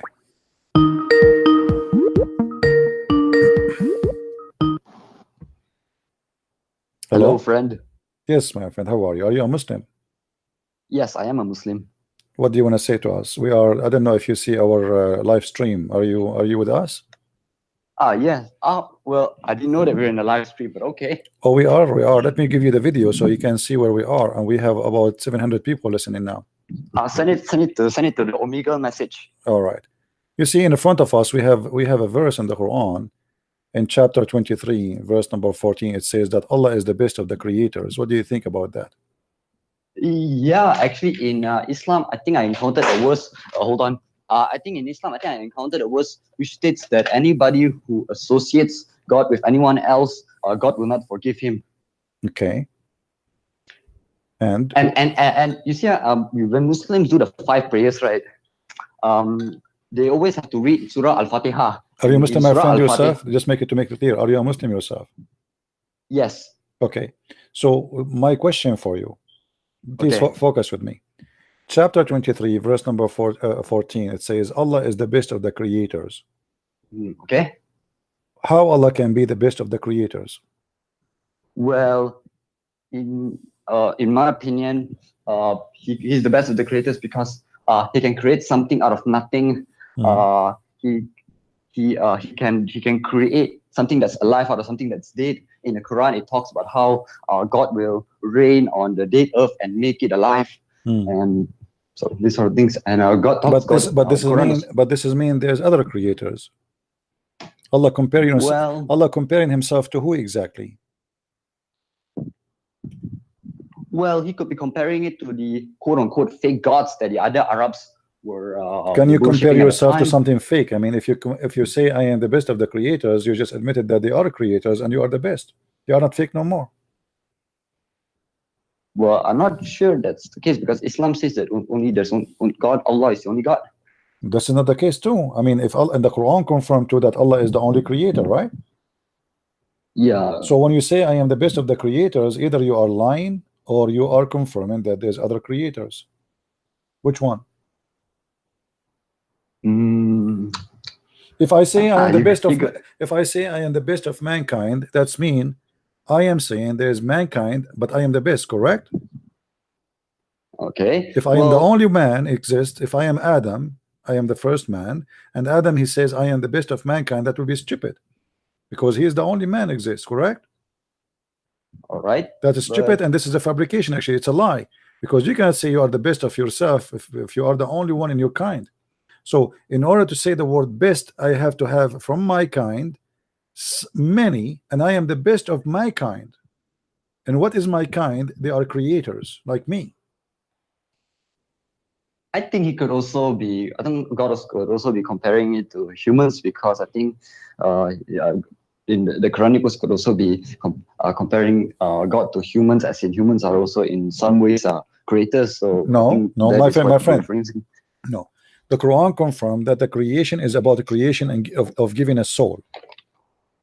Okay. So in order to be Ah. considered as a creator, you have to be able to give a soul, not just to make like a, if you are saying to me I made a table, that is not a creation of a table, that is I made a table. So creation is to create a creature which breathe in a life. Yeah, you actually got me there. Actually, I'm actually opening the verse now, and yeah, I don't know what to say to you. So here obviously the one who made this verse, he made a mistake, and either he is exaggerating with the lies, saying that Allah is the best of the creators, or Allah himself is a fake God, saying that he is the best of the creators, bragging about himself when it is a fake statement. What do you think? For me, at least, I'm really not sure. Okay. Really not sure. You see, you sound like a nice person, and I'm glad to talk to you. In the same verse, it says in the front of us. Do you believe that God he says stupid things? No, I Okay. don't think so. So how here in this verse he says that he made you from a small seed, from nutfa, okay, and then we made the seed into a clot. We made the nutfa into a clot, and then we made the clot of a lump flesh, and then we made the lump flesh bones, and then we closed the bones with the flesh. According to your God, you became bones, and then he covered you with the flesh. Is that accurate? Well, my translations read afterwards that sperm we made it sticky. Afterward, that sticky thing we made it into a meat, and after We made it what? We made it what? and The sperm became what? okay, we made that sperm became something that's sticky. Sticky? What translation is that? I'm reading the Quranic verse of my language, and I'm trying to translate. Yeah, it my in friend, English. they are Maybe lying I'll- to you. They are lying to you. Here we go. The Quran in front of me, and I am an Arab man. It says, ثم Okay. خلقنا النطفة علقة فخلقنا العلقة مضغة فخلقنا المضغة عظاما فكسونا العظام لحما. So here the word علقة is a congealed blood, not something sticky. Oh, hold on. That's a Let lie. me check.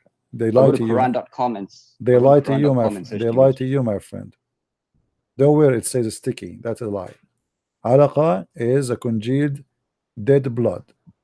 Okay, here's it. Then we made the sperm drop into a clinging clot, and we made the clot into a lump of flesh, and we made from the lump bones, and we covered the bones with flesh. Then we developed him into another creation. So blessed is Allah, the best of creators. Okay, but isn't this stupid? I see. I'm not sure. I don't think it's stupid. Well, according to science, the seed will not turn, the sperm will not turn into anything. The sperm go to the egg, activate the egg, deliver the DNA, and then the sperm is destroyed, and then the egg will grow. Correct? I think so. Okay, where is the egg? And here you notice that the seed is turned to be a congealed dead blood, which again is a mistake, because there's no stage in the baby that you will turn to be a dead blood, because this is alaqa. Alaqa is a totally dead blood. It's not just a blood, it is a dead blood. So the Muslim in the translation, they try to fabricate the translation to make it look like something else, but it says it clearly, it's a congealed blood. And then we made the clot, which is a congealed blood, into a lump, and then we made the lump into bones, and then we closed the bones with the flesh. and that is stupid. That's mean in a stage, in one stage, in the one before the last stage, Allah make you just bones. You are just nothing but bones, and then after that, Allah, He clothes you with the flesh. Well, they could be referring in another way, in another sense, you know. We can be referring. He is saying it to us in a stage, one by one. I mean, if you don't want us to know it stage by stage, why he's mentioning the stages? He has given us the stages. I think it is to show us his what he can do and all that. What he showed us? Nothing except stupidity here. What he showed me. Imagine you are saying to me that in one stage you are like this. I don't know if you can see the screen. You are like this, and then after that, Allah, He will close you with bones. Will close you, sorry, with the flesh. So this is what the Quran is saying, that He made you, the sperm will turn into, the sperm itself will turn into congealed blood, and then the congealed blood will turn into a lump, and then the lump will turn into a bones, and then after that, when you are a bones, after that Allah will start closing you with flesh and nerves and meat. That's stupid. That's pure stupid. Well, for me at least, I think I can see it. I think it was referring it in another sense. If it's not, I really don't know what to say to that. Okay. What is your education, if you don't mind? Do you have like high school? I'm only in high school. You what? I'm only in high school. You are going high school now?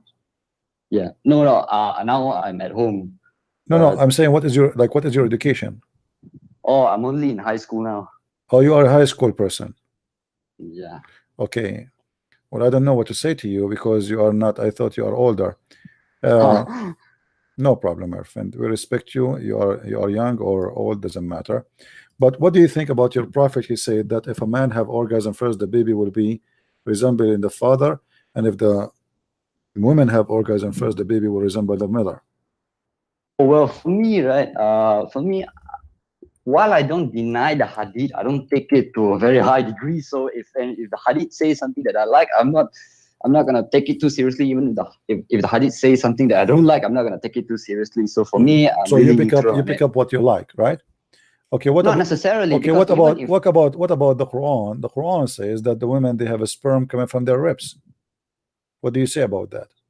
Oh, the Quran said that the sperm came from the ribs. The sperm of the women, not in the man. The man is sperm coming from his backbone. Okay. What do you say about that? I'm not really sure what to say to that. I mean, don't you think this is stupid? Well, not really, because in my mind, maybe it could be.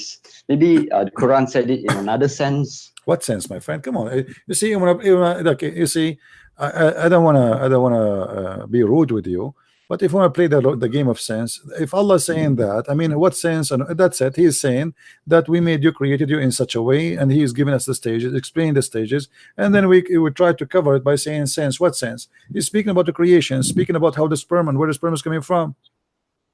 That's it. The sperm is coming from the backbone of the man and the ribs of the women. As simple as that. So we want to start giving us other meaning, and we start giving us, even the scholars agree this is what it's meant. All Muslim scholars agree that is what it meant. So what we will do? We try to avoid the truth, and we say, oh, maybe he made something else. Just to avoid to admit that Islam is teaching something stupid, and Allah cannot be God. Well, I don't know what to say to that again. All right, my friend. Well, I want to say thank you for calling me. At least you're a polite person. I gave you the video in Skype. You can follow us, you can subscribe, and you can watch our videos, and you can learn. And feel free to call me anytime you want. Well, have a good day. Thank you very much. Take care. Okay. Do we have any Muslim would like to give us a call? Any educated Muslim? And by the way, this is the reason, really, like I try always to hide the reason. People, they ask me why you are still single, even though I am like 110 years old. I say to them, I am really afraid to marry a woman, and then we go to the bedroom and she take off her clothes, and then I find instead of having breast in her chest, I find testicles. I mean, this is scaring the hell of me. And I am, until now, I'm not sure if this is true or not. I have to experience firsthand. But there's a big risk. What if this is true? What if this is true? You marry a woman, you take her to the bedroom, and now she take off her clothes, and instead of having a beautiful breast, as they say they are beautiful, like what? We have two balls. Like, why? Nice to meet you. And this is why I'm still single. I'm scared. I'm terrified. Actually, even if I get married, I believe I'm going to ask her to keep her clothes on, especially in the top. I don't want to see what is there. Don't even tell me. I don't want to know. I mean, please, don't even try.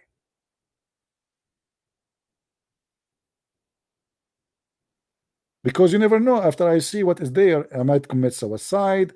I might go crazy. I might jump from the window. I don't know what will happen. I mean, and I see a lot of men going crazy these days. You know, I mean, look at this, what's happening around you.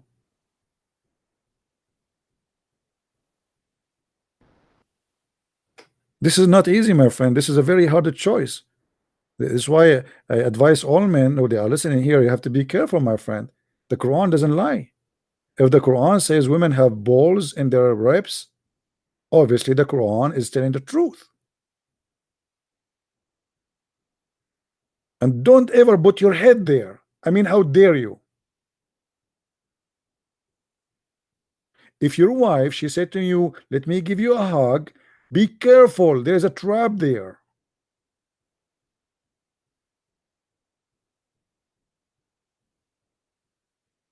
Don't. Be careful. You know, before I learned about Islam, once I was walking in the beach, I was naive. I don't know. I saw a woman and she have something in her chest. I thought this is a lotion. But after I read this, I noticed that this was her orgasm because her balls is there.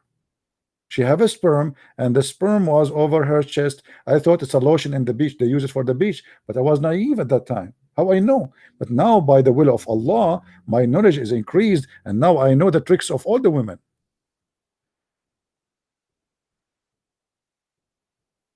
Your wife does not have a breast testicles? I mean, something wrong. I think your wife, my friend, with my respect to you, maybe she did the surgery. Because there's no way the Quran is lying.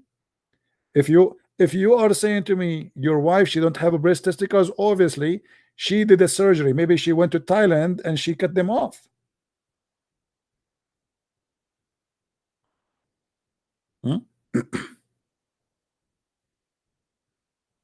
Any Abdul?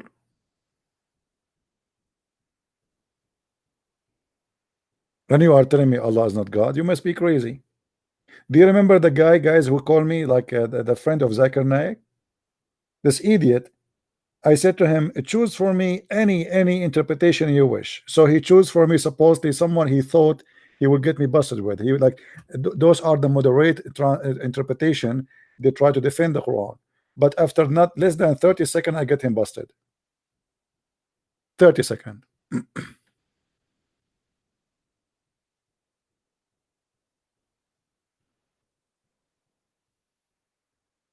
However, if I ever find a woman she don't have this thing there, I will marry her. But how you know? I mean, she have to give a proof. And by the way, there's one thing I like as an Arab. You know, we Arab, we like, it's very well known. This is why Allah, he promised us a lot of white women who they are very white. Arab people are racist, so they like extreme whiteness. So if you go in the hadith, you will see Muhammad, may Allah bless him, SAWSFMAGGOOOFMAM, you know, all the letters of Allah on him. It says that in the heaven Allah will give us women who you can see the marrow of their bones because they are extremely white. And that is really very nice. Actually, this is very sexy if you think about it. Do you see? It says, and you will see the bones, they are so beautiful, pure. By the way, it doesn't say here, the word pure here is about how white they are. They are transparent. Why they are transparent? You know that if somebody is so white, you can see the nerves, you can see the veins, right, and down in his skin. So Muhammad here is exaggerating with his lies, and he said they are so beautiful to the point you can see the marrow of their bones. of their legs. And guys, I cannot really describe for you enough how that can be, how beautiful that can be. I mean, this is beyond even explanation or even interpretation. It's hard for you even to think about it. But I will give you an idea. Hold on, give me a second.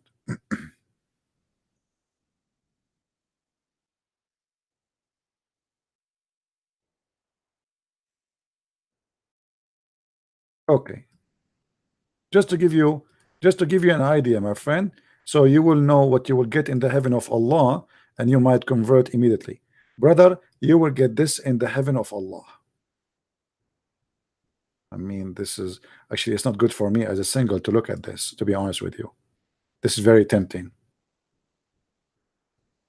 Honestly, I mean, guys, I better change this. I mean, this is really too much. Man, I'm sweating here. Did I eat like hot paper or something? Why it's hot? Can somebody turn the fan or something? Man, I cannot. Let me take off my shirt. It's really getting hot here.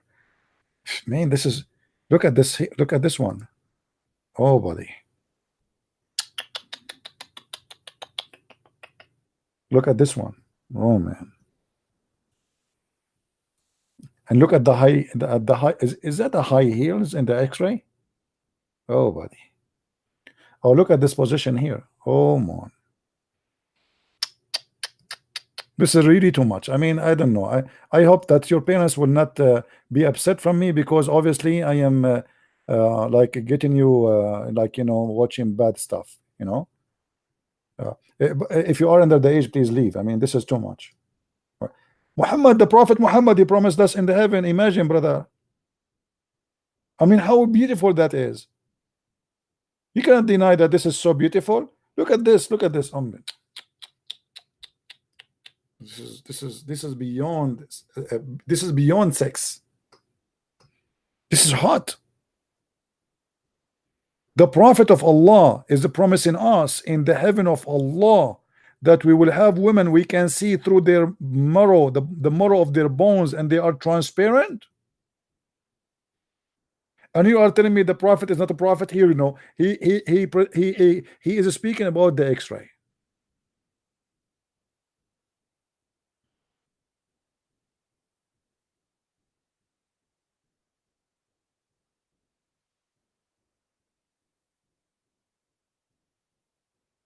And look how many people converted to Islam after I showed this. It's my fault. This is exactly what happened. The same mistake I made in India. I went to India. I was teaching to the Hindus, and I said to them, "Do you know that the biggest chapter in the Quran was the chapter of the cow?" All the Indian converted to Islam. I will never say that in India again.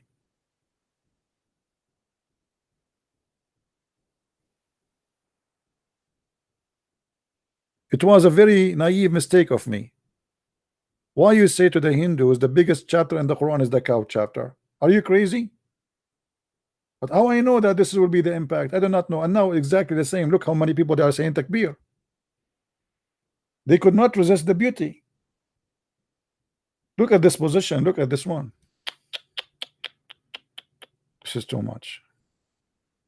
This is, and now I know why Shabir Ali and why Zakir Naik, they speak with passionate. Brother Sitter, in the heaven of Allah, brother, we are going to have a very beautiful hur. And the beautiful hur, they are transparent. To the point, brother, we can see through their bones. As an example, imagine, brother, you go to the heaven, and then the woman is like it's in front of the X-ray. And you can see her bones. So if your wife, brother, she ate hamburger, she cannot lie to you because you can see the hamburger dancing in her belly. Thank you very much. You will see the hamburger in her belly. She cannot lie. You know now exactly who ate the food. And this is the best solution for all the problems. If your wife, she, you know, let us say your wife, she used your credit card, or she took your credit card. How she can hide it? Look at this. She cannot. You will see through, even through the bones. Transparent, my friend. Islam is a religion of transparency. This is very beautiful. Let me change this because I see many of you is getting corrupt now. I hope I did not corrupt you guys. Are you okay? Are you? I hope I did not really corrupt your mind with those things. Your parents will come to me and they will say to me, you are teaching our kids bad stuff. And you are telling me that Allah is not God and Muhammad is not a prophet.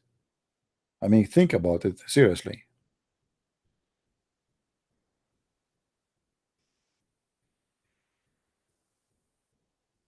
Any Abdul?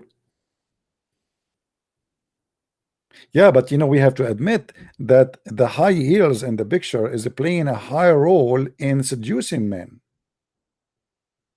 You see, like, they are transparent, yes. You see the marrow of their bones, yes, but still they are sexy.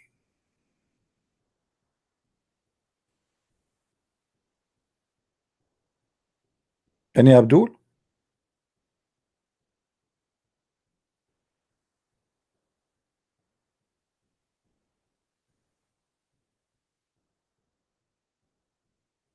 All right, my friend. I want to say thank you for being here. I hope we did have a good time together. Did we have a good time together? Don't forget to subscribe. And if you did not subscribe, actually, no, if you subscribe and subscribe, because according to Islam, the bad deeds they are killed by the good deeds. So it's bad deed to subscribe to Christian Prince. So to earn more deeds, you do this: you subscribe to Christian Prince and then unsubscribe, and that mean Allah will give you better deed. I mean, think about it, Muslims. So I want you to subscribe to my channel for 1 month, Muslims, and then a month after you unsubscribe, and that will make Allah send you deeds, and then subscribe again, and a month after unsubscribe, and you imagine after like 12 months how much deed you will earn, and there will be transparent deed. Don't forget that. I mean, seriously, there will be, you can even see through the marrow of the bones of the deeds. And that means you will increase, Allah will increase the number of the versions and even how transparent they are, to the point maybe you will, you know, you might go to heaven, you see nothing because they are too much transparent. I mean, that would be beautiful, and that's very, very sexy. All right, so I want to say thank you guys for being here. May the Lord bless you, and until we see you soon again, maybe tomorrow. Christ is Lord, Islam is false.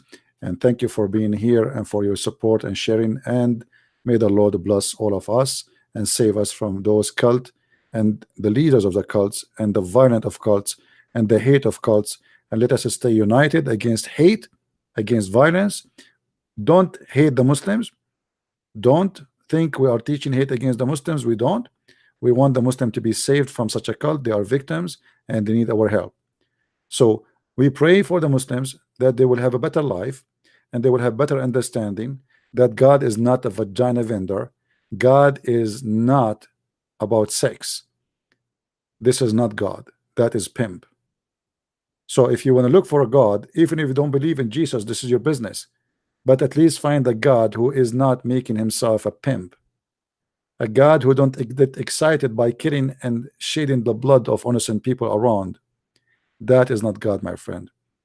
Find a peaceful God. Who is he? This is your business. For me, it's my Lord, the Messiah. Find God better than your God, for your God is false. He cannot be God. Thank you, and may the Lord bless you all. Take care.